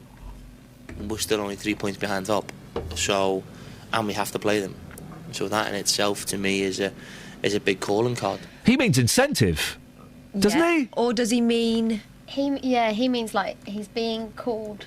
What? To do that. No. Like an alarm call. A wake-up call. A wake-up call. All right, let's try a wake-up call. Hang on. Hang on. That's what I meant. We're still only 3 points behind top. So, and we have to play them. So that in itself, to me, is a big calling card. Wake-up call. I don't think he means wake-up call. I don't think he means that even. A marker. Is that what he means? Or something to wait? I don't know what he means. Let's try marker. Let's try to substitute it with marker. Even if we don't get the win, we're still only 3 points behind top. So, and we have to play them. So that in itself, to me, is a big marker. Card. I think it might be. The whole sentence doesn't make any sense whatsoever. I think it's wake-up call. I think that's what it's going for. Let's try that one more time. Wake up. 08459 455 555. What we do our job for. Oh, this is a different bit. I think everybody's worked so hard to try and put us in this position, so to throw it away would be stupid of us. Yeah, well, OK. If we don't get the win, we're still only 3 points behind top. So, and we have to play them. So that in itself, to me, is a wake-up call. Who is Carl Robinson? MK Don's manager. Hey. And Scouser. Hey. How many people have called in to take part in Be Dealey for a day? No dealing. What? Dealey's not here. He's taken it to the beach to try and find Carl Malcolm, who's saying, "Hey, fatty bum bum, calm down." So we need a Dealey. If you want to be that, then you can. 08459. I'm really windy today. Yeah. Great. I've got some texts. You didn't even give out the rest of the number. That's why no one's calling. Oh, yeah. OK, sorry. If you want to be Dealey for a day, 08459. What are the texts? 455 555. All right, mate. Stop showing off. Someone suggesting that the person you interviewed earlier was from Planet Zog. That's Suzanne. Which person? Colin. Oh, OK, the insurance guy. place. Well, he enjoyed it, and fair play. Colin said to Kelly Betts afterwards, thank you for that, I really enjoyed that. It was lively. And he's good, I'm glad he gets it. A little bit of brain sport. I'm really bunged up as well. A little bit of brain sport at 7:20 in the morning is good for everyone. Pete in Aylesbury, what about the parents who can't take... But I am grumpy. He felt my wrath. Yeah. And it's pronounced wrath, guys. Pete in Aylesbury, what about the parents who can't take their holidays from work in the school holidays? No one's mentioned that. Pity the parents. I've just added that bit in. It's a holiday, and by holiday I mean going away. I don't mean having time off work. I believe having time off work is a right, of course it is. But going away is a luxury. Crystal says... We couldn't afford it when we were kids. My sister would build It's a Knockout obstacle courses in the back garden, and we'd go and play that. My mum bought a swing ball. That was my summer of 1978, was playing swing ball. The idea of taking my kids on holiday this year fills me with misery. Do you know why? Because you hate your kids. No, I love my kids, but it's just transporting what we do at home somewhere else and then bringing back a load of washing. It's not a holiday for parents when you've got little kids. So I was thinking, and I wanted to do this last year, but it got ruined. We had to go on holiday. I was thinking, stay at home and we'll do fun things together. We'll play in the back garden. We'll have water. Hopefully the weather's good. We'll do stuff like that together. Someone said it. I think it was an email, and I don't know where that email is. It's the holiday, the vacation, is the quality time you get to spend with your family, kids or otherwise. It's not. Right, we must go to Spain, and on day 1 we're going to go to the pool. Day 2 and 3 we're going to go to the beach. Day 4 we're going to go shopping. That is what you do with your kids. Sit there reading with them, watching films, going in the garden, having a picnic in the garden. Go to the park with a rug and get them to make a picnic. That's a day. That sounds idyllic to me. I'd rather have that than a beach holiday this year. Whatever. Idyllic. Okay. You're thinking ideas, idyllic. Yeah, go for it. I'm just saying. That's all I'm saying. Wrath, it's an idyllic wrath. Thanks for clarifying. That's all I'm saying.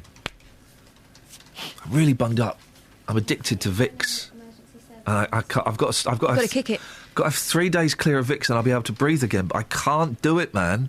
If I give you my credit card, promise not to give it back to me until I'm clean, and even if I beg you. And you will, won't you? You'll be climbing the walls. Yeah, oh man alive. Seeing babies on the ceiling. The tension in my head is too much. Hello. Give us your credit card then. Oh, I'm not going to do that, actually. Really? Well, there's the only funny bit in Young Frankenstein, and it's not a film I think is particularly funny, is the bit where Gene Wilder says to Marty Feldman, right, I'm going to go in the room with the monster, right? Whatever you hear in here, do not let me out. You must not let me out. OK, right. Master. You probably... I will not let you out, Master. And he goes in there, and literally within seconds, he's going, you got to let me out! I was joking! You've got to let me out now! It's the only funny bit in what is otherwise a very tedious film. Did you really need letting out? I think he thought the monster was going to kill... I don't really remember. 08459 455 555 is the telephone number. Oh, Scott makes a good point. Holiday companies don't put the prices up during the school holidays. They reduce them at other times due to lower demand. It's not like an travel news for beds, cards and bugs. BBC Three Counties Radio. On the A10 southbound, that's been blocked by an accident between Carterhatch Lane and Southbury Road, and that's causing delays from the M25 junction 25 for Enfield. On the M25 anti-clockwise, there are queues between junction 25 for Enfield and 23 for the A1M. And also anti-clockwise, it's partially blocked between junction 17 for Maple Cross and 16 for the M40. Mark also called to say that it's very busy there because of that accident. On the M11, there's a lane blocked because of an accident just before junction 8 for Bishop Stortford. That's affecting North northbound traffic, and the M1 southbound is looking very slow between junction 11 for Dunstable Road and 9 for Redbourne. Looking at the speed sensors on the A5 southbound, that's very busy from Lynch Hill to the A1 to the M1 junction 9 for Redbourne and into High Wycombe on Amersham Hill. That's looking very slow as well on the speed sensors. Samantha Bruff, BBC Three Counties Radio. Thank you, Samantha. 7:45. It is Tuesday, the 27th of January. I'm Iain Lee. These are your headlines on BBC Three Counties Radio. Police in Bedford have launched a murder investigation after a man was stabbed to death in the town. A Fathers for Justice campaigner has been convicted of breaching a restraining order after staging a megaphone protest in Hertfordshire. And Thameslink say they expect a full service to be running this morning after 4 days of disruption due to flooding on the line into London. Let's get the weather. Here's Kate. Beds, Herts and Bucks weather. BBC Three Counties Radio. Good morning. It's a chillier start than yesterday, but most places hovering above zero, so frost-free. We've got a bit of a bright spell in there somewhere. We could see some sunshine this morning, maybe just brightness, really. There is some high cloud around, but it should stay dry. The cloud's going to thicken through the afternoon, and the temperature's likely to get up to around 8 or 9 Celsius. Now, overnight tonight, we're hanging on to the clouds. Some outbreaks of rain, and the wind will strengthen towards dawn, but it does mean that it does stay reasonably mild. The temperature's not going to drop down too far. Most places 6 or 7 Celsius, but the countryside, the places where it is going to get the coldest, around 4 Celsius. So for tomorrow morning, it's rather grey and rather damp. Some clouds, some rain around, but then as we head through the latter part of the morning, it's all changed. Once that rain clears out of the way, the sky will clear. We'll see some sunshine. The wind picks up and it's going to feel bitterly cold. The temperature is going to drop from tomorrow morning and through the afternoon. Could see 1 or 2 showers arrive towards the evening, and it looks like they could fall possibly a little wintry, and they could continue through to Thursday morning as well. Now, these colder conditions are going to continue through the weekend, so expect frost in the morning and bitterly cold, breezy days. That's your forecast.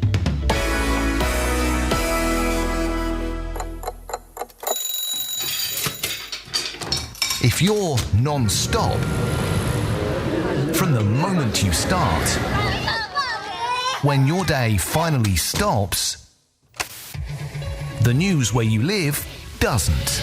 Well, we can get more now on this developing story in Luton. The new Look East Late for the latest from where you live. Now we can cross live to our reporter in Milton Keynes. Tonight at 10:25 on BBC One. I'll be asleep.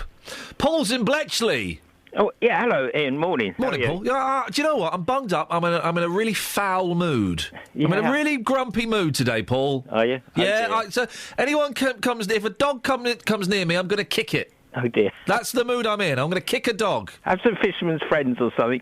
Clear the sinuses out. Do Fisherman's Friends work, or are they just thoroughly unpleasant tasting? Well, they might do. I mean, it's a bit like a lump of garlic, you know. It might help to clear the bronchial tubes. The old bronchials. I'm so bunged up. It's horrible. I think I've got... Anyway, go on, Paul. You've asked how I was doing. I've given you a brief summary. I hope that's adequate. What have you got for us? Well, I mean, talking about schools and families, I mean, to my mind, the family is the most important unit. And no, I think having a week's holiday here and there for the family, even if it's not in school time, as long as the schools agree with it, it's not a question of suddenly yanking them out of school, but the schools aren't supposed to agree with it. The schools are the guidelines are that schools are supposed to refuse parents the right to take their kids out of school. Yeah, I mean, I've heard the suggestion, it's like cynical, that it's all down to Ofsted, that if too many children have weeks off, then sometimes it gets marked down as absent, and therefore the school's record goes down, you know. But I mean, to my mind, I mean, you take Richard Branson. I think he went to a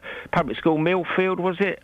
Where he was allowed to... the school policy was, you know, you're allowed to attend lessons or not. And those hippie schools. I know those hippie... You can sit and roll a fat one in the back. Yeah, but you get to a certain age, I think, with children, say 11 or 12, where there's got to be a certain amount of self-discipline and almost self-education. No, Paul, when I was 12, right, yeah. When I was 12, I couldn't have self-disciplined. Oh, but you need to learn. That's the whole point. But I hadn't learned. I was at 15, right? Yeah. I was going at 15, 16. I was going down the boozer in my lunch break and coming back to school half cut. But there's no self-discipline. You do need the teachers need to be to instill the discipline, don't they? No. Well, authoritarian discipline that slowly, as children grow up, you need to take the brakes off and let them learn that they've got to discipline themselves. They've got to learn to find out who they are and what they want to do in life. It turns out I was a drunk and I wanted to drink. Did you, Paul, when you were younger, go on holiday every year? We did, yeah. We had 2 weeks up in Hemsby in a little chalet, and it was a real bonding time for my three brothers and sisters and myself and the parents. I mean, my parents passed on now, my sisters passed on, but it was a wonderful time, you know. I mean, it was a time where we all helped each other. But your parents could afford it, right? Well, just about. Then exactly, if you can afford it, then yeah, go on a holiday. But everyone thinks they've got to go to Greece or Disneyland or, I don't know, Morocco, and you don't. You go and put a tent up in the back garden if you can't afford a holiday. Agreed. Yeah, I agree with that. And I mean, this argument about why do the companies charge more in the holidays? Well, it's supply and demand, isn't it? It's a bit like the railways. You have off-peak fares to get people not to travel in the peak times because otherwise you'd have to supply loads of trains just to keep everybody at peak time running and then put them in the sidings, you know. Well, as Ken says, market forces, supply and demand. The ice cream man charges more when it's hot. The heating engineer charges more when it's cold. It's the way it works. Yeah, that's right. That's right. Paul, thank you very much indeed. 08459 455 555. Across beds, hearts and bucks. This is BBC Three Counties Radio. Tony Blackburn has tweeted me. I'm going to be tweeting my favourite numbers between 1 and 100 over the next 100 days, in no particular order. Tony Blackburn has tweeted, great idea, I've got two favourite numbers, 28 and 60. Aww. You know why they're his two favourite numbers? He put them together, it's his age. Ladies and gentlemen, thank you very much indeed. Spot on. I think it's probably... What's your number that you're going to tweet today? Ooh. 17. Oh. In fact, I'll do it in a minute. Oh, I can't wait. I'm looking forward to it as well. Now, politicians and religious leaders will get together at 70 events around the world today to mark the 70th anniversary of the liberation of Auschwitz. Well, over the weekend, smaller events took place across the three counties in a show of unity at a time when, according to Home Secretary Theresa May, Jewish people are becoming fearful of staying in the UK. Well, Rafi Kaiser-Blueth is the rabbi at St Albans Masorti Synagogue. Good morning, Rafi. Good morning, sir. Do you recognise the feeling that Theresa May is talking about? Do I recognize the fear? I suppose there's uncertainty. I suppose that there is absolutely a sense of apprehension in the air. I don't think that's accurate. Sorry, you don't think that that's accurate? I do, excuse me. I do think that is accurate. And is that based on events that have happened around the world or specific events that are happening to Jewish people in this country now? And has there been a rise in anti-Semitism in this country, I guess? Yes, there absolutely has been a rise in anti-Semitism in this country, but I think it's a sense of connection to what has happened around the world, but it's also focused on the here and now, here in our own backyard, as it were, sense of feeling of fear. Absolutely. What kind of things have you heard people talk about that's happened to them? Here in this country, I know that there's been acts of vandalism. I know that there's been physical attacks on people. I know that there have been threats and name callings and those sorts of things, more so than has been in the past. There's statistics kept on this, and there's a clear indication that there is a rise in these overt gestures against Jews. And do we know why? Has any research been done into where this comes from, why it's increasing? I think you look at discrimination against anybody, and the underlying cause is always going to be ignorance leading to fear, whether it's against Jews, against Muslims, against anybody who is different from you. It always comes from a place of ignorance and fear. I don't know who you are, therefore I fear who you are. But the Jewish people have been part of British culture and life for years and years and years. Well, it seems odd that that fear, that suspicion, will be increasing now. I think it's something that's been underlying an undercurrent for generations. Don't forget that, yes, it's been several hundred years, but Jews were thrown out of this country. They are welcomed here, but you'll see it's a current theme that's whenever things get somewhat tough in a society, it's the people who are different who are picked on. And it's not just a rise of anti-Semitism in the country. There's a rise against immigrants as well. People who are different are being singled out. So why is it now? I think it could be several different reasons for it, and I wouldn't necessarily want to speculate on what exactly is the reason why. But the fact that they are being singled out, and the fact that they are being targeted more and more, is indisputable. It's sad that we're talking about a rise, perceived all real, in anti-Semitism on today of all days, the 70th anniversary of the liberation of Auschwitz. I couldn't agree with you more. It's the commemoration of the promise made of generations past, 70 years ago, that this would never happen again. But people seem to forget that the actual Holocaust was the final expression of the beginning of this hatred against people.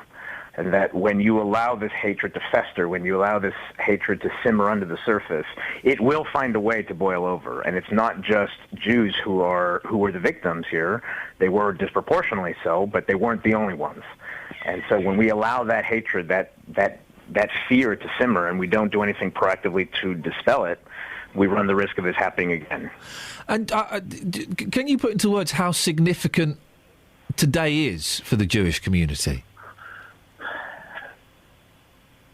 It's difficult in words to express without having lived through the stories growing up of my own personal family having been a part of this horrendous story, having to flee Europe and not all of them getting out.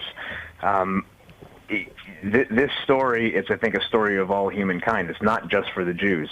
It's a story of survival. It is a story of hatred. It is a story of compassion. It is a story that needs to be told. We cannot allow this memory to fade into oblivion. It's a very real thing that's happened not that long ago.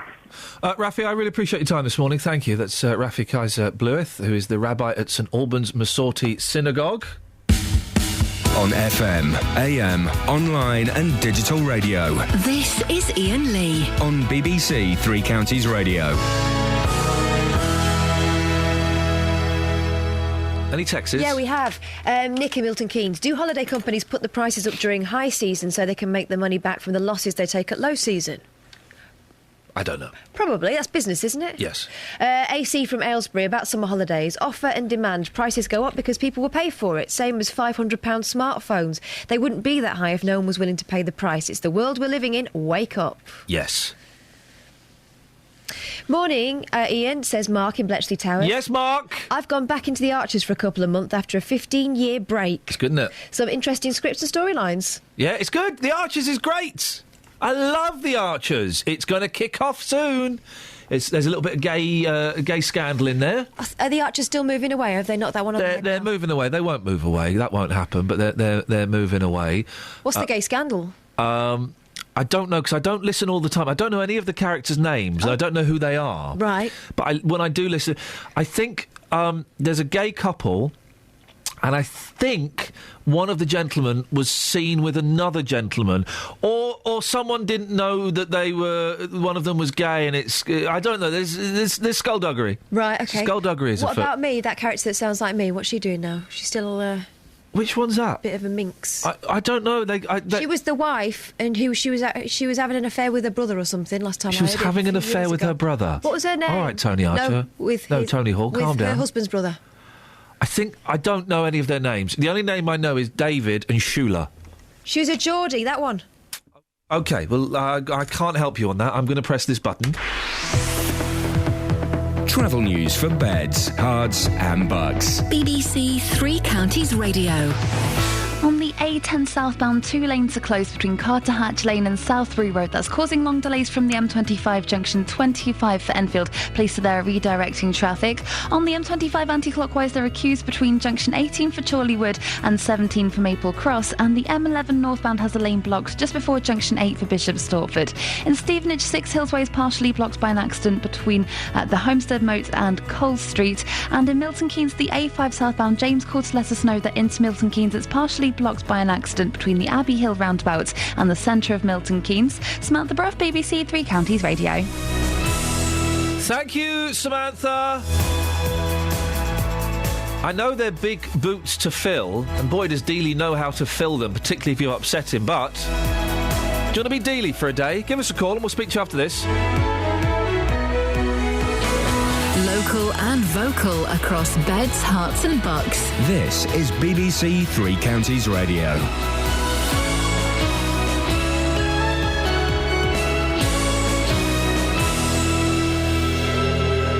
It's 8 o'clock, I'm Simon Oxley. The headlines: murder investigation in Bedford, Hertfordshire father's megaphone protest, and full service on Thameslink after flood chaos. BBC Three Counties Radio. Police in Bedford have launched a murder investigation after a man was stabbed to death in the town. The man in his 30s was found at an address in Byron Crescent at around 4:30 yesterday afternoon. Police have appealed to residents to look out for the murder weapon, which they believe was discarded in the area. A man in his 40s has been arrested on suspicion of murder. A Fathers for Justice campaigner has been convicted of breaching a restraining order after staging a megaphone protest in Hertfordshire. 32-year-old Robert Smith, who says he hadn't seen his children for over 3 years, carried out the protest on the route his former partner was using in Sawbridgeworth. He claimed that was a coincidence. Alan Williams from Watford is a founder of Fathers for Justice. If you don't see your kids for a while, you end up almost running around in circles, and with some dads, they end up getting so frustrated that they'll do things which aren't perhaps entirely wise. Thameslink say they are running a full service this morning on the line from Bedford and Luton into London. Flooding caused by a burst water main in the Farringdon area has been causing major disruption to trains since Friday. Network Rail say they've pumped out more than 500,000 litres of water. The main Westminster parties are setting out their campaign themes ahead of the general election in 100 days' time. The Conservatives have pledged to lower the benefit cap and use the money to pay for more apprentices. Labour are focusing on the NHS, arguing that it faces a moment of peril on polling day.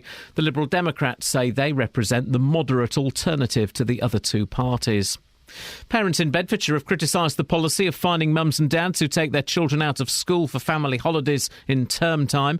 A nationwide survey by a travel insurance company included over 450 households in Bedfordshire, with 2/3 against the fines. Mark Davis from Bedford took his child out last year with permission, but says he could do the same this year without permission. There's plenty more times when you can walk out which won't affect that child, i.e. a couple of days before the end of term. You know, they tend to wind down. There's times when it doesn't impact them. They have times when they watch films and do things that really doesn't impact their learning. A new study claims the prolonged use of some over-the-counter medications can increase the risk of dementia in older people. The Alzheimer's Society has said more evidence is needed before the risks are fully understood. Hundreds of people who survived the Auschwitz concentration camp in Poland are gathering there to mark 70 years since it was liberated by Soviet troops. It's likely to be the last such anniversary where survivors come together in significant numbers. In sport, Milton Keynes Dons will go top of League One tonight if they win at Scunthorpe. And in tennis, Andy Murray faces the home favourite Nick Kyrgios in the Australian Open quarter-finals this morning. The weather, a dry day with a mixture of cloud and some sunny intervals, a maximum temperature 8 degrees Celsius. And you can get the latest news and sport online at bbc.co.uk/3 counties.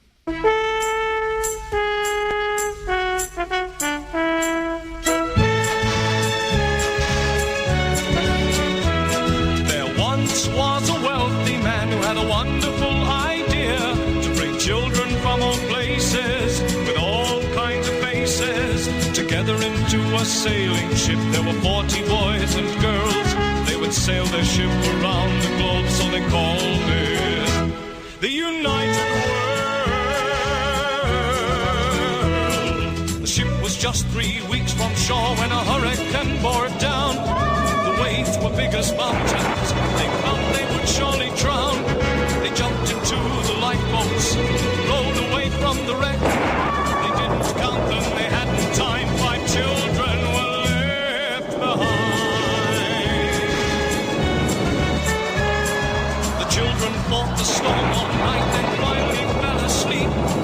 They didn't realize the ship had been blown across a reef into the lost islands. Hiding in the bushes was a watchful pair of eyes, and living in the valley were people lost in time, ruled over by a tyrant whose face was in a mask. The children must defeat him, so they can escape at last from the Lost Islands. The Lost Islands.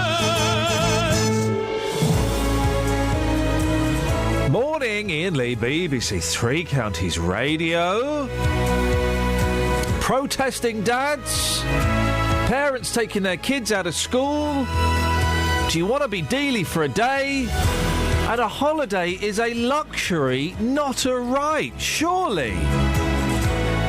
08459 455 555. Across beds, hearts and bucks. This is BBC Three Counties Radio. Now, a new Fathers for Justice campaigner has been hit with a bill of just under £1,500 after breaching a restraining order while staging a megaphone protest in Hertfordshire.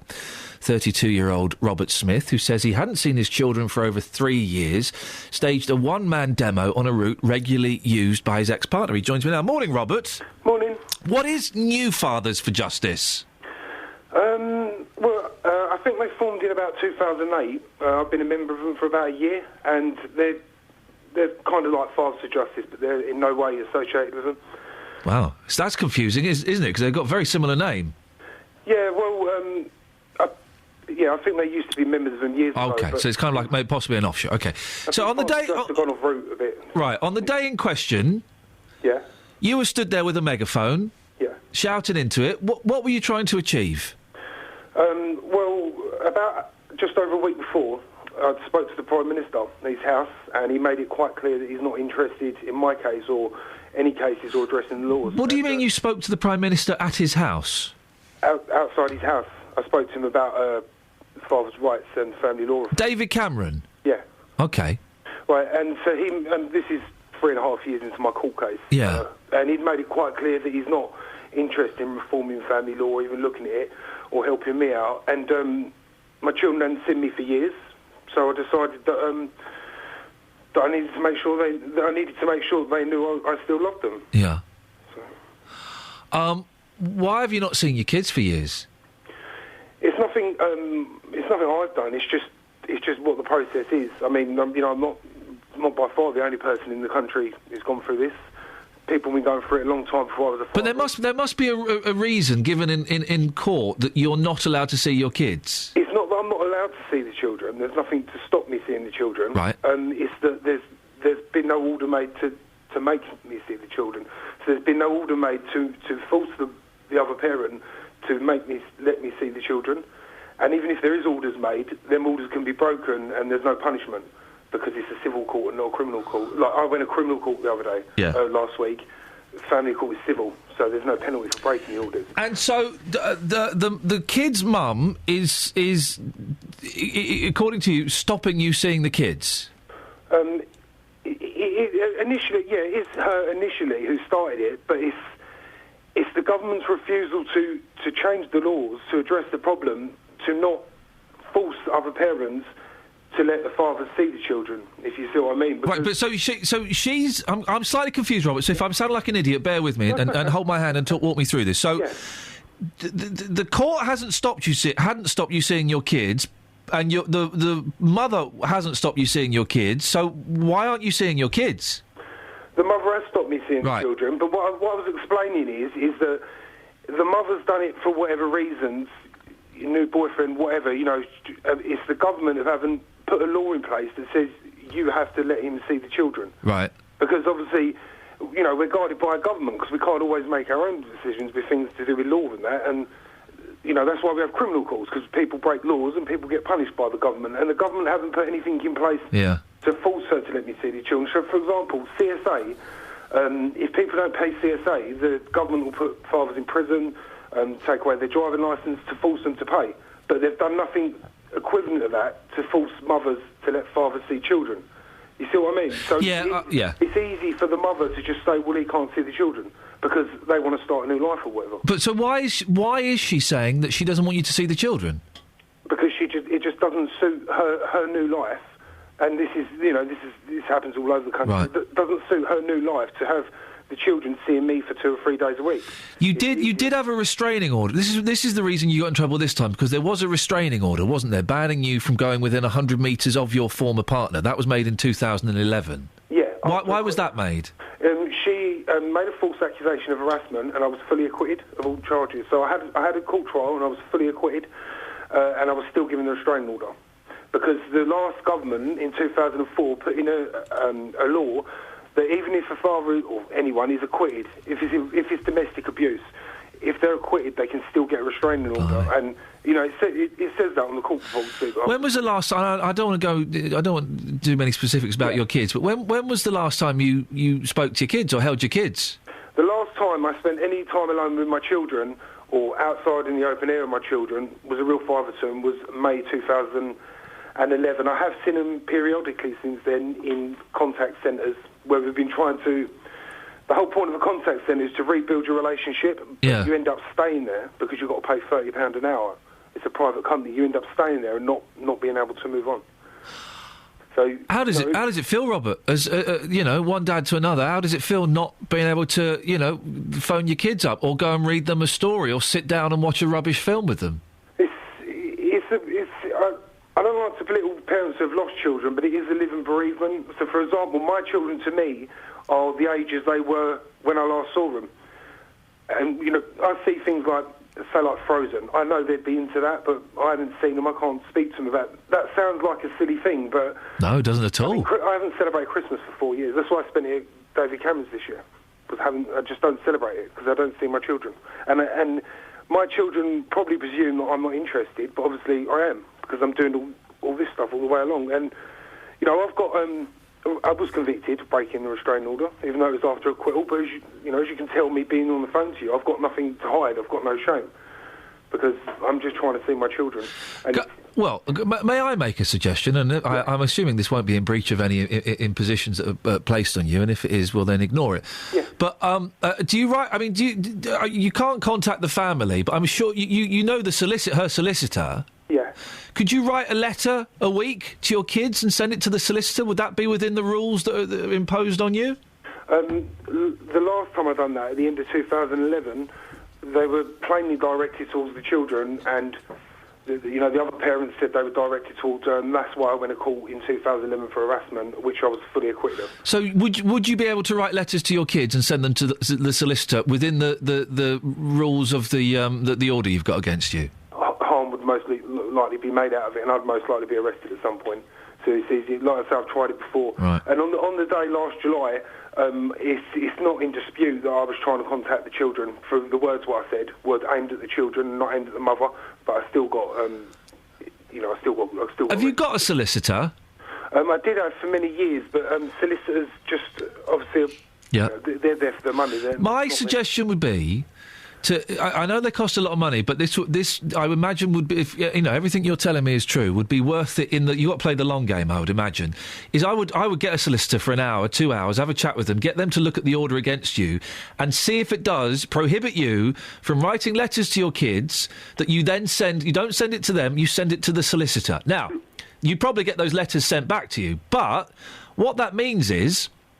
In 10 years, 15 years, whenever it is those kids, and hopefully it won't be that long, but they decide they want to come and find out why you didn't keep in touch with them, you can then take them to a box under the stairs and show them 10 years' worth of letters and say, look, I sent you a letter every week for 10 years and it got sent back. And they're going to say to me, I've already tried the letters, they're going to say to me, is that all you've done? So me doing the protesting against David Cameron, and that, they're going to see that when they're hopefully 15, 16, they're going to say, well, at least we know you never gave up. Yeah, they'll see that. I just know I have got a friend who's unable to see his daughter, right. And he writes a letter every week, and he knows that she probably doesn't get it, but. He has got a copy of the letters that he sends out, and if she ever does decide she wants to see him, that will be one of the things he can show to her and say, I tried to get in touch.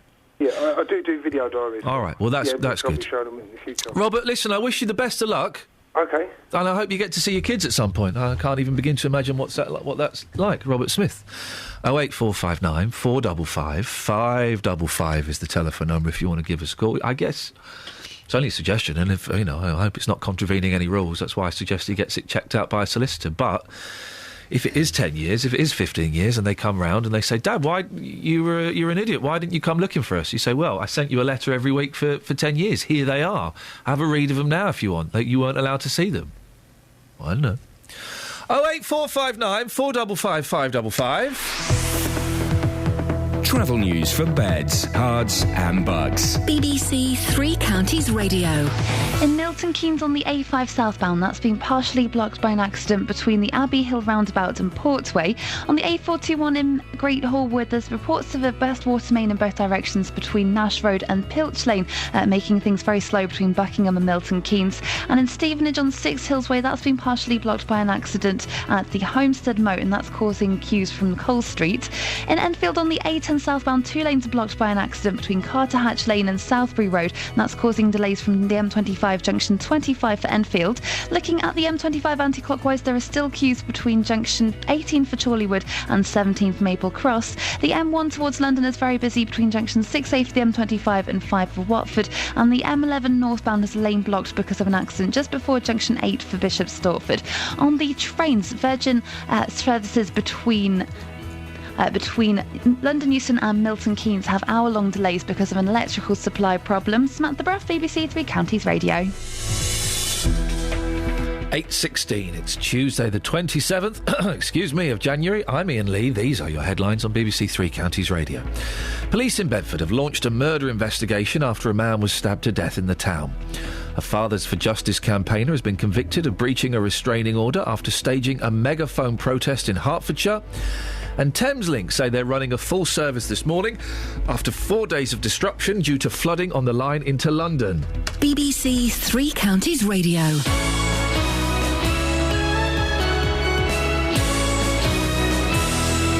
I didn't hear all of the show yesterday. How pwned were you at 11 o'clock? No, I had a lot of sport, actually. Yeah, those are the losers that listen to your show. None of my listeners gave you support about your blooming carpet. This morning, from 10:30, hopefully, I'll be joined by Hertfordshire County Council. Good. So I can... I'm going to shake their hand warmly and congratulate them. Well, actually, when I phoned Hertfordshire County Council yesterday, for anyone who missed this, we're talking about my incident at the tip yesterday, on Sunday, where I was told I couldn't dump stuff in a trailer because you now, as of January, you now need a permit in Hertfordshire to dump stuff. Excellent. And I was having a... Why is it excellent? Why are you so anti-dumping stuff? Matt Allwright from Rogue Traders and Watchdog and some other programme about food that I don't watch, he texted me. What did he text?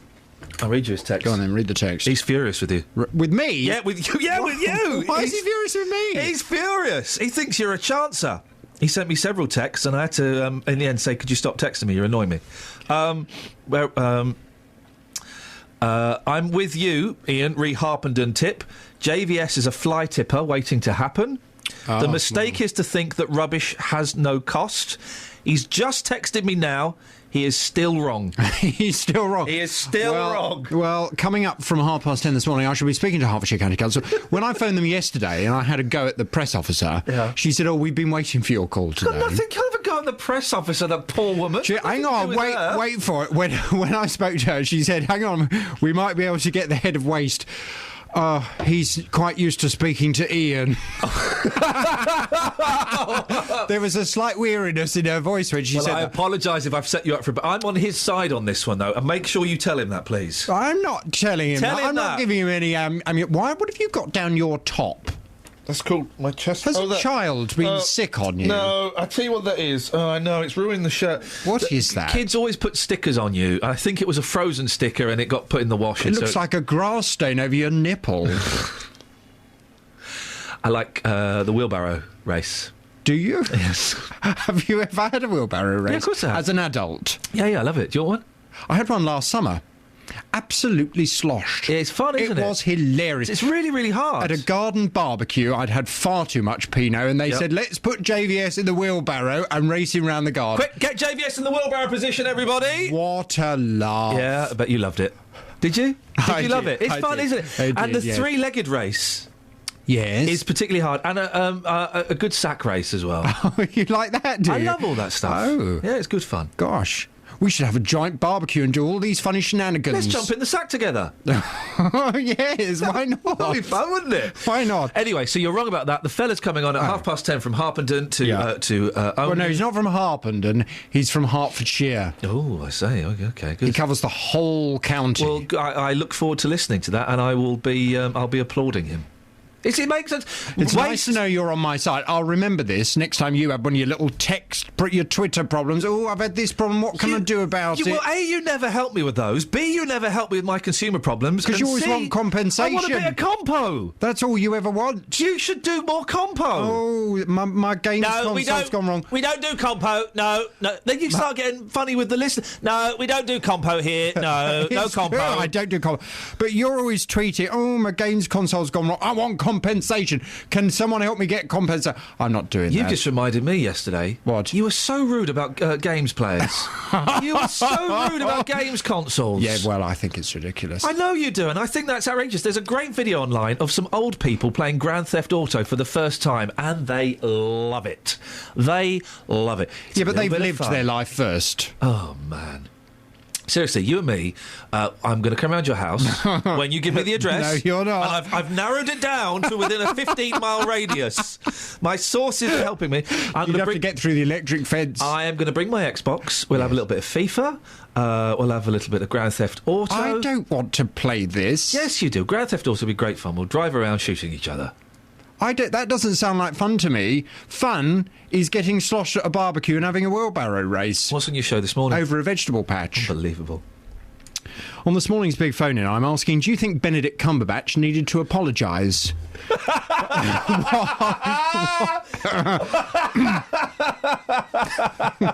Oh, you do make me laugh.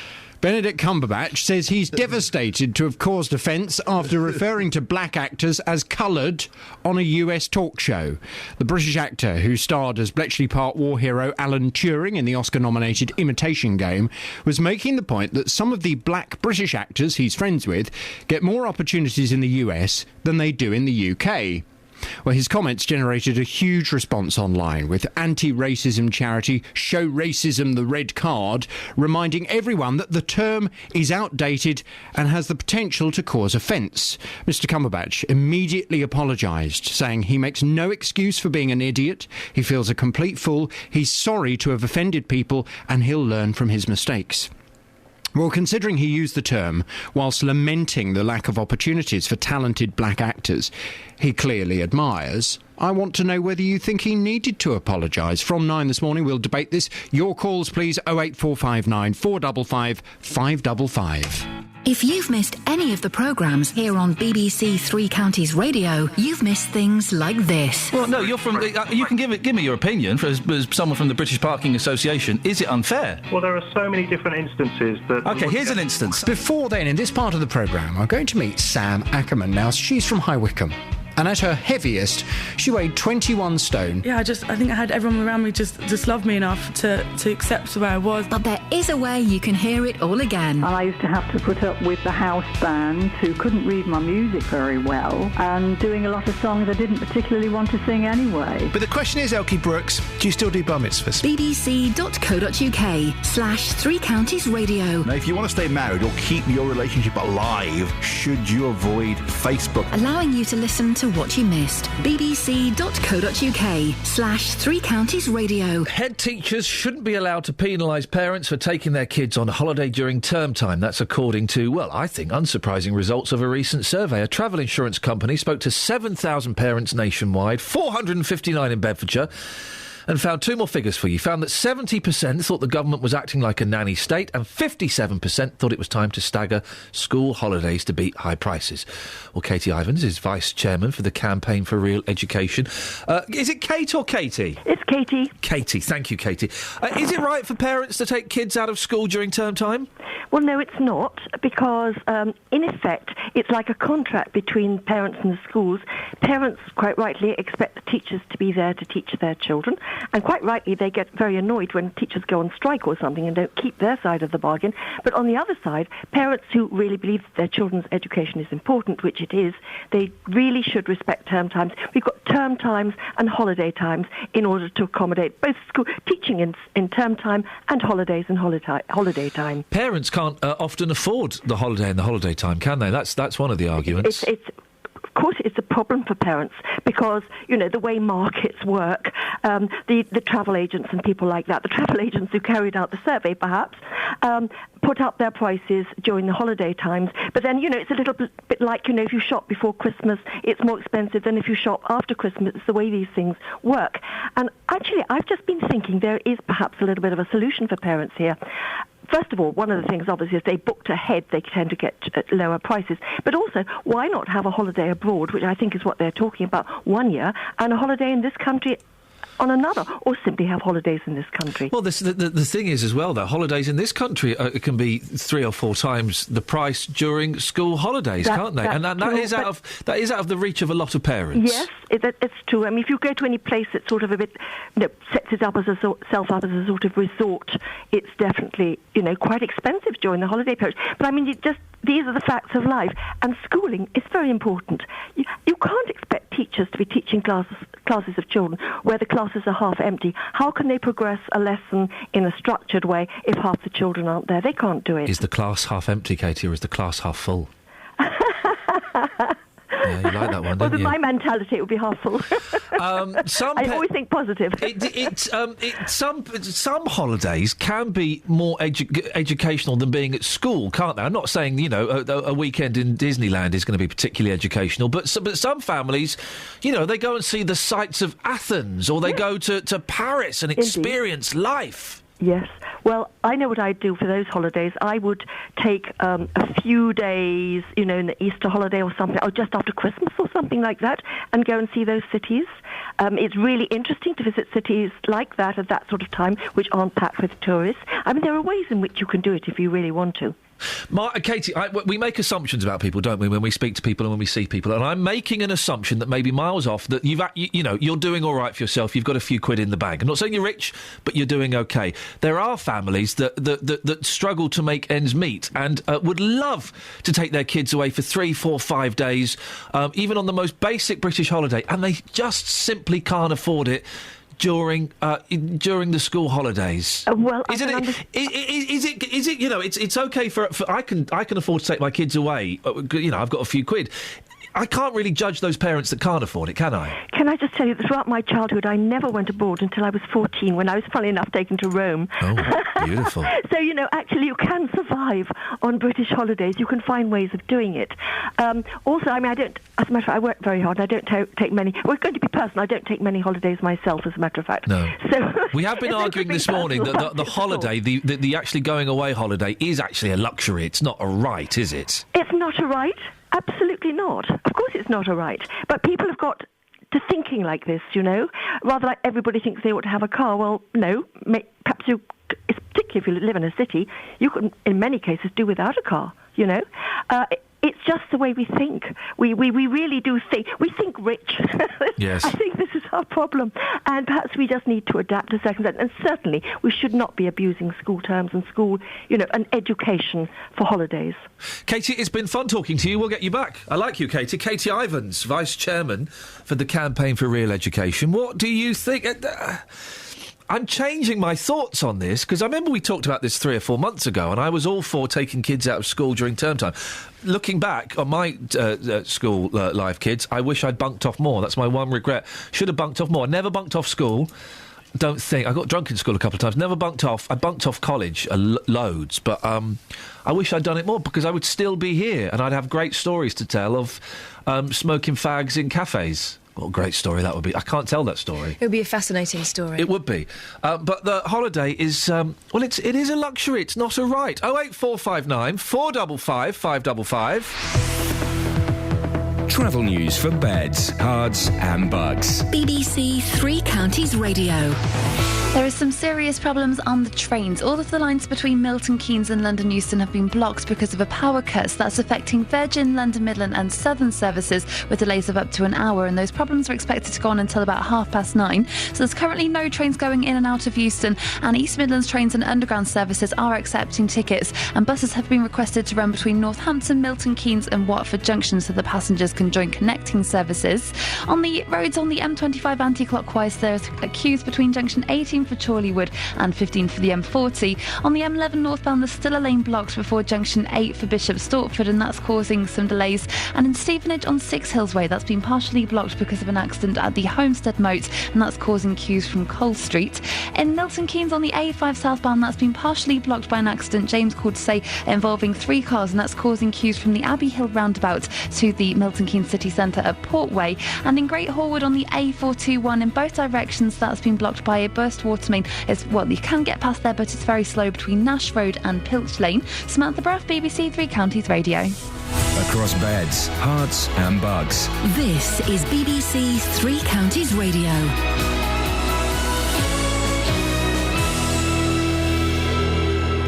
It's 8:30, I'm Simon Oxley. Police in Bedford have launched a murder investigation after a man was stabbed to death in the town. A man has been arrested and is being questioned by detectives. A Fathers for Justice campaigner has been convicted of breaching a restraining order after staging a megaphone protest in Hertfordshire. And as we've been hearing, there are lengthy delays to train services from Milton Keynes and Watford into London this morning after electrical supply problems near Wembley. But Thameslink say they are running a full service on the line from Bedford and Luton into the capital after 4 days of disruption caused by flooding. Three Counties Sports. BBC Three Counties Radio. Milton Keynes Dons will go top of League One tonight if they win at Scunthorpe. Carl Robinson's side have closed the gap to Bristol City and Swindon. We've not lost a game. We've gone ahead in the league since October 2013. And I think that's an amazing stat. To think that if we get that first goal, it just shows you how we play. That if we do get it, they have to come out at us, and it makes our job an awful lot easier. I think the players need to understand that, and also it's the highest ever points tally for this team in League One at this stage. And there's full commentary on MK Dons at Scunthorpe on tonight's Three Counties Sport from 7. Also tonight, Chelsea host Liverpool in the second leg of their League Cup semi-final. The sides drew 1-1 at Anfield last week. And in Conference South tonight, Hemel Hempstead are at home to Sutton.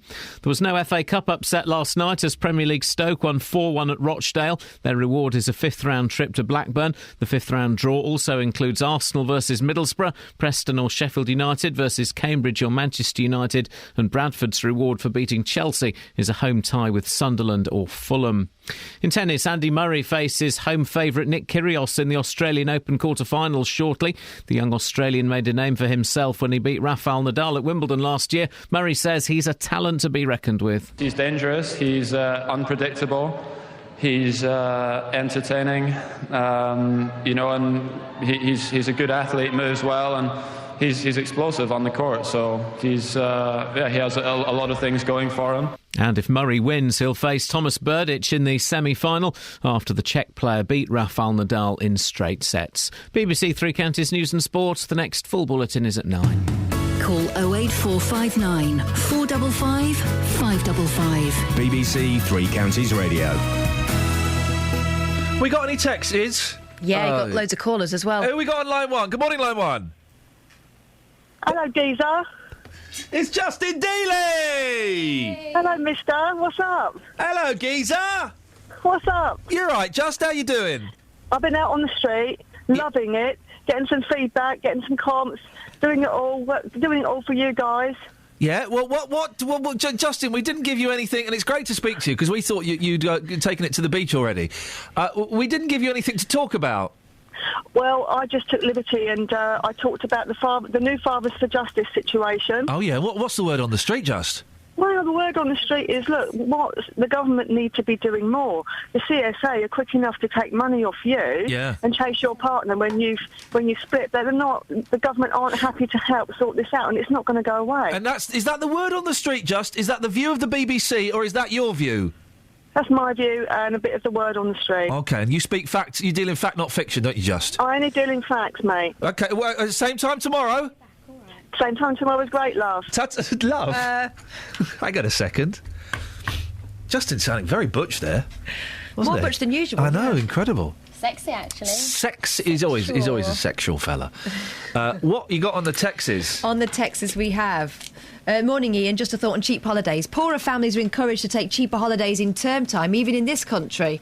Haven holiday term time, around £200. School holidays, same holiday, £800. Buy the Sun, and not only can your dad get a cheap thrill with page 3, says Tracy, but you can collect tokens which give you a family break for £38, but... term time only. Even staying at home during the school day, swimming pools, theme parks, etc. have a cheaper price than during the holidays. Hi, John. Can I get you through?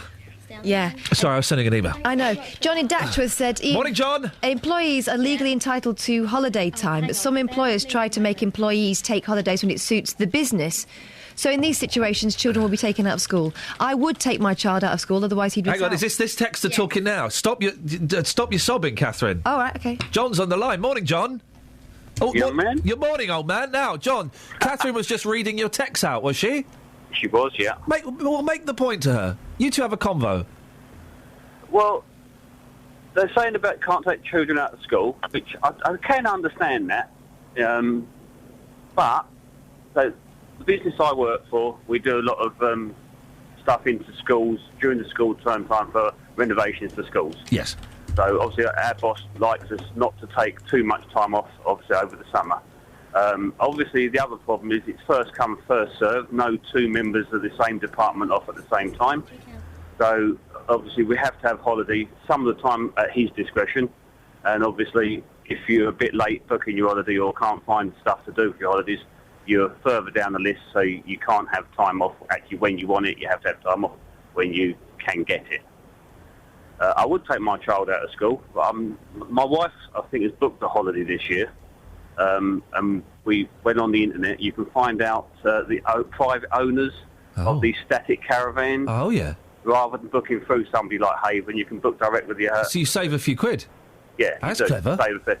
But obviously, my wife doesn't work. She looks after the child. My youngest has got autism, ADHD, and that, so she has to be around in case the school don't want him in there anymore for that particular day. So I work limited funds, and we're paying for our holiday with this owner's permission in several sections. So there's lots of reasons why you have to have holiday when you can get your holiday, not when you're told to have your holiday. But it's not unusual. It's not. I mean, I know that your company in particular does a lot of work with schools, so that's why you're targeting the holidays more for when you're most active. But you know, this company that I work for, we've got a lot of mums here, and so we can't all clamour for the same 6 weeks off. You have to get in early. Yeah, which is your first come, first served. Yeah. You know, if you can get your holiday when you want it, rather than when you can take it or when you're told you can have it, then fine. But, you know, sometimes you just have to have what you can get. Why do you... Here's a question. Has to come out of school. Here's a question, John. Why do you have to go on holiday with the rest of your family? Because I'm a lorry driver and I don't get a great deal of time off during the day. I don't do enough with my son, I will be honest with you. Yeah, it's hard, isn't it? So, obviously, I want to be with him and have bonding, brilliant time with my family. John, listen, I appreciate that. The reason I say that is my wife I can't get as much time off work as my wife gets. So, I mean, they're lucky. They go away for 2 or 3 weeks. I go out for a few days. But they also go away to family members, so it's not just her with the two boys, is it? Yeah. Mark's in Luton. Morning, Mark. Good morning. What you got, boss? Well, to be honest with you, I mean, I agree with the woman you had on earlier as regards to education. Me and my wife are very strict on education with our kids. We make sure they do their homework, get them to school. We don't keep them off school, likely, unless it's something serious. However, we're sort of saving for, you know, a Disney holiday. Yeah. Now, we can't afford to do it twice. We're sort of scrimping and scraping to get our kids. We've got 3 kids. And to go in the holiday period, it's costing us £3,500 more than if it's in school time. Now, when I was 14, my parents, you know, it was law that you could take them out for 10 days out of school. They could enjoy something like that. 10 days out of a year. Yeah. You know, if their education's doing well, you know, it didn't do me no harm. Can I be hard? OK, let me just play devil's advocate, because I'm still not quite sure what I think on this. Either save up longer so you can afford the school holiday break to Disney, or Don't take them to Disney. I never went to Disney when I was a kid. I wanted to go. I never went. We couldn't afford it. No, I appreciate that. But you got to think of, the children love it. So you do think the children also got to learn that you can't have everything. Is that not part of the problem? Is that kids now think you can get everything? And do you know what? You can't. Some families can't afford Disney. No, I know, and I appreciate that. I mean, it's taken us, 2.5 years to save for that. But what I'm trying to sort of get, it's the expression, if it's not broke, don't fix it. I think, the woman that was on earlier, when she said that she didn't go abroad till she was 14, yeah, I could have probably imagined, I can't prove it, but I'd probably imagine that she might have been taken out of school at some point for holiday. The same as you, me, everybody else was probably taken out of school. Yeah, but I wasn't. At some point, so it didn't really do us damage. But you're shifting the focus ever so slightly. If you can't afford the holiday to Disneyland, well, don't go. It's not an entitlement to go to Disney, is it? It's a luxury, and if you can't afford it, well then don't go. Take them to Thorpe Park, take them to Legoland, take them somewhere different that you can afford. Yeah, but do you think it's not fair that the government are raising taxes and raising everything else on us that we can't afford? Why can't we enjoy our life that we work hard for? The tax argument. Treat our children. Yeah, no. Well, you can treat your children, just don't treat them to Disney. But why not? If we want to work for that, and why not? Ladies and gentlemen, I think there is the problem. Because you're saying it as though it is a right. Is your right? Not right. Well, then you can't afford it, so don't take them. But we want to take them. I want a Jaguar. I want a Jaguar, and I can't afford it. So then save for it. Save for it. You get one. Well, yeah, I will save for it. If you save for it, and someone says, "Well, if you buy it this month, it's going to cost you double the amount," and you go, "But why?" Well, that argument doesn't work. That argument doesn't work with cars because no, of course it doesn't. You know why? Well, don't use cars as an illustration. No, because what I'm saying is, the Jaguar is the luxury, okay, and I can't afford it. So yeah, I could save up and buy one. If you saved it, couldn't you? But you can't. You could. If you wanted to save for it, you could buy it. However, if you went in to buy it, and they said to you, "Oh no, during this 1 month period, we're going to." But you know why holidays? But Mark, you know why holidays are more expensive during term time, don't you? Of course, because they're exploiting families. No, because it's supply. It's supply and demand, Mark.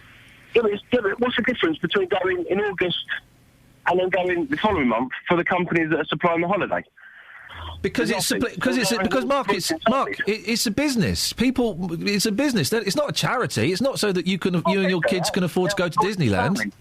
But if someone was exploiting old people, or if someone was exploiting but you're not being exploited. It would be up in arms, wouldn't it? But no one's being exploiting families. Mark, no one's being exploited. They're offering you a service. You choose whether you partake in that service or not. But they're doubling the cost for that period of time. Yeah, it's a business. It's not exploitation. And what I'm saying to you is, if somebody went into business but exploited an old person, or decided to charge double for somebody that had more money, that's wrong, isn't it? No, Mark, I'm going to let you go because we're going around in circles. 08459 455 555. And that's the problem, the sense of entitlement. My kids have to go to Disneyland. They have a right to go to Disneyland. Well, do you know what? I so wanted to go to Disneyland when I was a kid. Didn't have Euro Disney. We couldn't go because we couldn't afford it. Other members of my family went. I remember my cousins went. And I was bitterly jealous. And my dad was, we can't afford it, we're not going. Okay. I'd have a hard time justifying that expense on a week's holiday. Yeah, well, you listen, of course you want to spoil your kids, and I spend too much money on my kids, of course I do. But I didn't understand. I didn't follow that argument. Lionel's in Bletchley. Morning, Lionel. Hello, Ian. What you got for us? I was only talking about taking children out of school on holidays. It should be for everybody, and yet if you're in the travelling community, you can take your kids out of school, even if you're in the settled community as well. So they can take the children out of school any time. Is that fair? Well, why have you brought travellers into it, Lionel? What's travellers got to do with it? If there's a law for one, it should be for everybody. No, there isn't a law for one and a law for... There is a law for everybody. Well, then why is normal children then in the Here we go. Why have you... No, Lionel, what do you mean by normal children? Stop going round trying to make people sound stupid. Just listen. Why don't you listen to other people? Lionel, I'm not making you sound stupid. What do you mean by normal? What do you mean? You won't listen to anybody else. What do you mean by normal children? I'm talking about normal children who go to schools, live in settled communities, they're not allowed to take the children out of school for holidays. Well, I don't understand why you're so jealous of traveller children, Lionel. No, I'm not. Well, this is Lionel. Why is it a different law for those? There isn't a different law. When the travellers... They can take the children out of school. How do you know that, Lionel? I do know it. I know somebody who works in the schools. I'm not obviously naming the people, but... When the travellers settle down for a period, they put their kids in school. And they're allowed to take them out at any time. Lionel, do you know what? Do you know that, then? Do you know it's not correct? Lionel, I've got no idea why you bought traveller children. No, that's not... arguing about Why don't you let me finish a sentence? Well, stop arguing about something you don't know nothing about. Lionel, why have you brought travellers into it? I've got literally no idea why you've done that, mate. It just sounds nasty. I'm just saying. It just sounds mean. You've referred. You're not going to listen, are you? I'm not, Lionel, because you just sound bigoted. You sound bigoted. You've mentioned normal children. It's the same as you going on about holidays. Is holidays only for the rich people then? And ordinary people that work all year are not allowed holidays, according to you. You're all right. You've probably got plenty of money, so that's fine. I've got a few quid, mate. But at what point did I say holidays are only for rich people, Lionel? Well, that's the way you're talking. That's the way you're listening. Oh, well, you talk a load of rubbish. Absolute rubbish. Lionel, you're the one that's phoned up and you don't listen. Your point of view and nobody else's. You've just phoned up and brought travellers into it. You sounded nasty and bitter. You referred to non-traveller community as normal people. I said about travellers. You sound, Lionel. Because it's one law for one and one for the others. Lionel, I'm going to let you go because you sound a little bit bitter and unpleasant. Get lost. Travel news for beds, cards and bugs. BBC Three Counties Radio. There are some major problems with the trains. All of the lines between Milton Keynes and London Euston are blocked because of a power cut. So that's affecting Virgin, London Midland and Southern services between Milton Keynes and London Euston with delays of up to an hour. Those problems are expected to go on until 9:30 and there's currently no trains going in and out of Euston. The train companies on the London Underground as well are accepting tickets, and buses have been requested to run between Northampton, Milton Keynes and Watford so that passengers can join connecting services to and from London. On the motorways, the M11 northbound has a lane blocked just before junction 8 for Bishop Stortford, which is causing delays. The M25 anti-clockwise has queues between junction 18 for Chorleywood and 15 for the M4, and the A10 southbound in Enfield has 2 lanes closed between Carter Hatch Lane and Southbury Road, so that's causing delays from the M25. In Stevenage, looking at 6 Hills Way, that's very slow because of the accident that's partially blocking the road at the Homestead Moat and causing queues now from 6 Hills Way. In Milton Keynes on the A5 southbound, there's a lane blocked because of an accident between Monks Way, the Abbey Hill roundabout and Portway into the centre of Milton Keynes. Samantha Bruff, BBC Three Counties Radio. Thank you, Samantha. 8:46, it's Tuesday the 27th of January. I'm Iain Lee. These are your headlines on BBC Three Counties Radio. Police in Bedford have launched a murder investigation after a man was stabbed to death in the town. A young man from Stevenage who threw his grandfather down the stairs after breaking in to rob the pensioner has been jailed for 19 years. And Thameslink say they are running a full service this morning after 4 days of disruption due to flooding on the line into London. More of your calls, 08459 455 555. Before that, let's get the weather. Here's Kate. Beds, Herts and Bucks weather. BBC Three Counties Radio. Good morning. Quite some bright spells out there this morning. We can see a little bit of blue sky, but the cloud will increase as we head through to the afternoon, and even more so as we head through to this evening. The temperature, though, by the end of the day, around 8 or 9 Celsius. It's quite a quiet day today. Overnight tonight, we're hanging on to the cloud.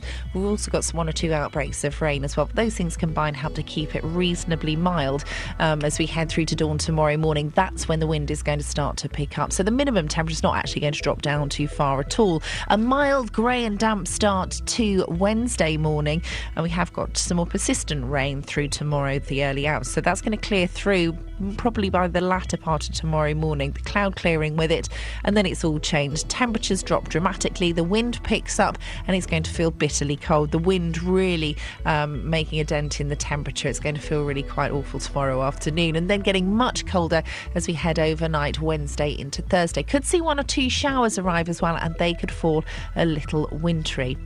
So as we head through Thursday, still 1 or 2 potentially wintry showers, and this cold snap is likely to last through the weekend and into next week. And that's your forecast. Every weekday from 12. We're talking to Alice Jones about her journey, which has landed her in the arms of Youthscape. When I was 5, my dad left our family. It's your first inclination to go, oh, I must have done something naughty. Nick Coffer. I was in a really vulnerable place. The people at Youthscape, it is literally their job to show you that they love you and care about you and whatever you're going through. Every day my job's a privilege, but every once in a while it's an even bigger privilege because I get to meet people like you. Nick Coffer on BBC Three Counties Radio. Call 08459 455 555. BBC Three Counties Radio. Get lost, Catherine. Wow, why? Get lost. Oh, why though? Have we got any texts? Yes. Tony, if I was in charge of a school, I would not fine parents for taking the kids out of school in school term. I would ban the kids from coming back to school for the remainder of the school term. Matt says, I know teenage kids who've never seen the sea, let alone been abroad. Their parents live on minimum wage and have no money to save, says Matt. There we go. Karen is on the line. Morning, Karen. Morning. You heard what Leslie was saying about travellers. Lionel, yes. I didn't hear all of it because I'm not very well, but I heard normal children. Yes, oh my God. Referring to normal children as opposed to traveller children, yeah. Yes. And then it was one law for us and another law for them. Yeah. So now it's us and them, non-normal children and normal children. Well, in Lionel's world, I wouldn't read too much into it. Well, you're a traveller, are you, Karen? Yes, I am. Do you have to send your kids to school? Yes, I do. Otherwise, I get into trouble like people with normal children. I've only just found out I have abnormal children. Yeah, you're freakish children, Karen. I know. Be careful of them. Is he not going to come back on? I'd love him to come back on and explain this to me, because I think he could do with a bit of education. Karen, listen, thank you very much indeed. I suspect he won't. What gave you that idea? The get lost or the slamming the phone down? I don't know. Get lost is such a lightweight insult. I was kind of fishing for something a little bit stronger. I thought he was going to go with an FU or something. I'm glad he didn't. But Karen, thank you for setting the record straight. I don't want to make this about a traveller thing, because it's not at all, and I really don't understand why Lionel felt that he must thought he was listening to a different show. There was no need to bring travellers into it. It's an irrelevant. We're talking about kids having holidays during term time, and we're talking about whether holidays are a luxury. Taking your kids to Disneyland is a luxury. If you can't afford it, well then, you go and do a holiday that you can. Go and stay at the Legoland Hotel. Go and do something different. Do you know what I quite fancy? 2 weeks at home with them over the summer. 2 weeks at home, doing what we feel like, rather than being organised and having to troop everyone out somewhere and come back with a load of washing. Steve's at Milton Keynes. Morning, Steve. Morning, Ian. I'm so bunged up. I think I might have something wrong with me. I think I might have to have rhinoplasty. Have you heard about travellers' kids? No, only joking. There it goes. Don't you start as well. Blimey. I was just thinking about the hypocrisy involved in this, really. Teachers moan about kids going off school, but they decide to have teacher training days during term time. So you have 13 weeks, they go on strike, the government uses the schools as polling. Do you know what I mean? Fair is fair. Education is important, but it's got to be from both sides. Yeah, I know what you mean. The teacher training days is always a little bit of a head-scratcher, but don't they tend to do it at the start of term and the end of term? It doesn't... and I may be wrong, because my boys aren't old enough, but it doesn't... It's not, kind of the middle of the 5th week of term. No, you're right. It is normally the beginning or the end. So that's not so bad. For them, because it's virtually a day off for them, let's face it. Well, who knows? Hang on, who knows? 13 weeks a year, do you not think they could do a little bit of training in their own time? But Steve, to tell you enough. You say they do all this work in their own time, which they don't. Steve, you say it's a day off. What do they do on the teacher training day? I've got no idea. You obviously do. So what do they do? Yeah, I've got a couple of friends who are teachers. They turn up late. They leave early. They spend half the time having coffee and chatting. Beautiful. And they do about an hour's work. So you're jealous? Yeah. Me too. Yeah, and also the 13 weeks a year, and then they have days off during their work. They don't get paid. They don't get paid very much, though, do they? No, they don't really deserve it, though, do they? What they? I mean, I wouldn't get paid much if I. Have you got kids? I have, yeah. Do you send them to school? Do you send them to school? I did, yeah. They're both in uni. If you hate these layabouts, these chances, these wastrels so much, why did you entrust your kids with them? because they didn't have enough money to send them to a decent private school. Well, you should have lousy state school. You should have home educated them with lazy teachers. You should have home educated them. What are your kids? What are your kids doing now? And their holidays to Disneyland. What are your kids doing now? They're both in uni. Oh, so the school worked then? Yeah. Thank you very much indeed. So it worked then. Those wastrels, those chancers, those layabouts, those coffee-drinking dregs of society managed to educate your kids well enough to get them to school. Well, that's all right then. Just a thought. To university. We're all getting our knickers in a twist about people getting fined and taken to court and stuff. Yeah. Does anyone know anyone who's been fined or taken to court and stuff? No, I don't know. I do know people who've been fined and taken their kids to Disneyland during term time. Yeah. Could it be that this is all just a load of baloney and that no one's getting done? It's just a threat. 08459 455 555 is the telephone number if you want to give us. I'm so bunged up. I just can't. It's closed. My nasal passage has closed. Are you dripping yet? No, it's solid. No, It's rock solid. I wish I would, to be honest, to get this over with. Timothy's on the line. Morning, Timothy. Hello, Ian. I'm just phoning up. Every time you go on about teachers, it makes my blood boil. Tell me why that is, Timothy. I've got 5 members of my family that are teachers. Right. I've got one of my brothers, through teaching, has caused him to have terminal cancer with the stress of it. Well, hang on a minute, Timothy. I don't think you could say that teaching causes cancer. Can you? Yes. Wow. Because it's caused by passive smoking, what my brother's got. And who's smoking? Well, when you have to go out on the classroom, all the teachers... Who's smoking in the classroom? No, you've got all the teachers that breathe the smoke. It's passive secondary smoking. What smoke are you talking about in schools? It's because of all the kids that have been in homes where the kids are smoking. But apart from that... What? If you see any teachers... My eldest brother... is a headmaster of a school. Has he got cancer? 14 weeks. Well, Timothy, listen.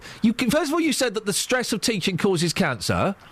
Then you said it's to do with the passive smoking. Well, what smoking is going on in a school? None. No, it's not smoking in a school, but it's the smoke that comes off people that have been in place where there's smoking. Timothy, sir, I can hear the sound of some of those straws that you were clutching at just falling to the floor. You can't get cancer by being around people who have been around people who have smoked.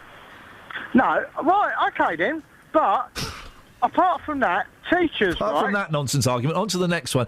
Why are you angry with me, Timothy? No, I'm angry with the people that phone up. You've had someone on about teachers, oh yeah, they've got it easy.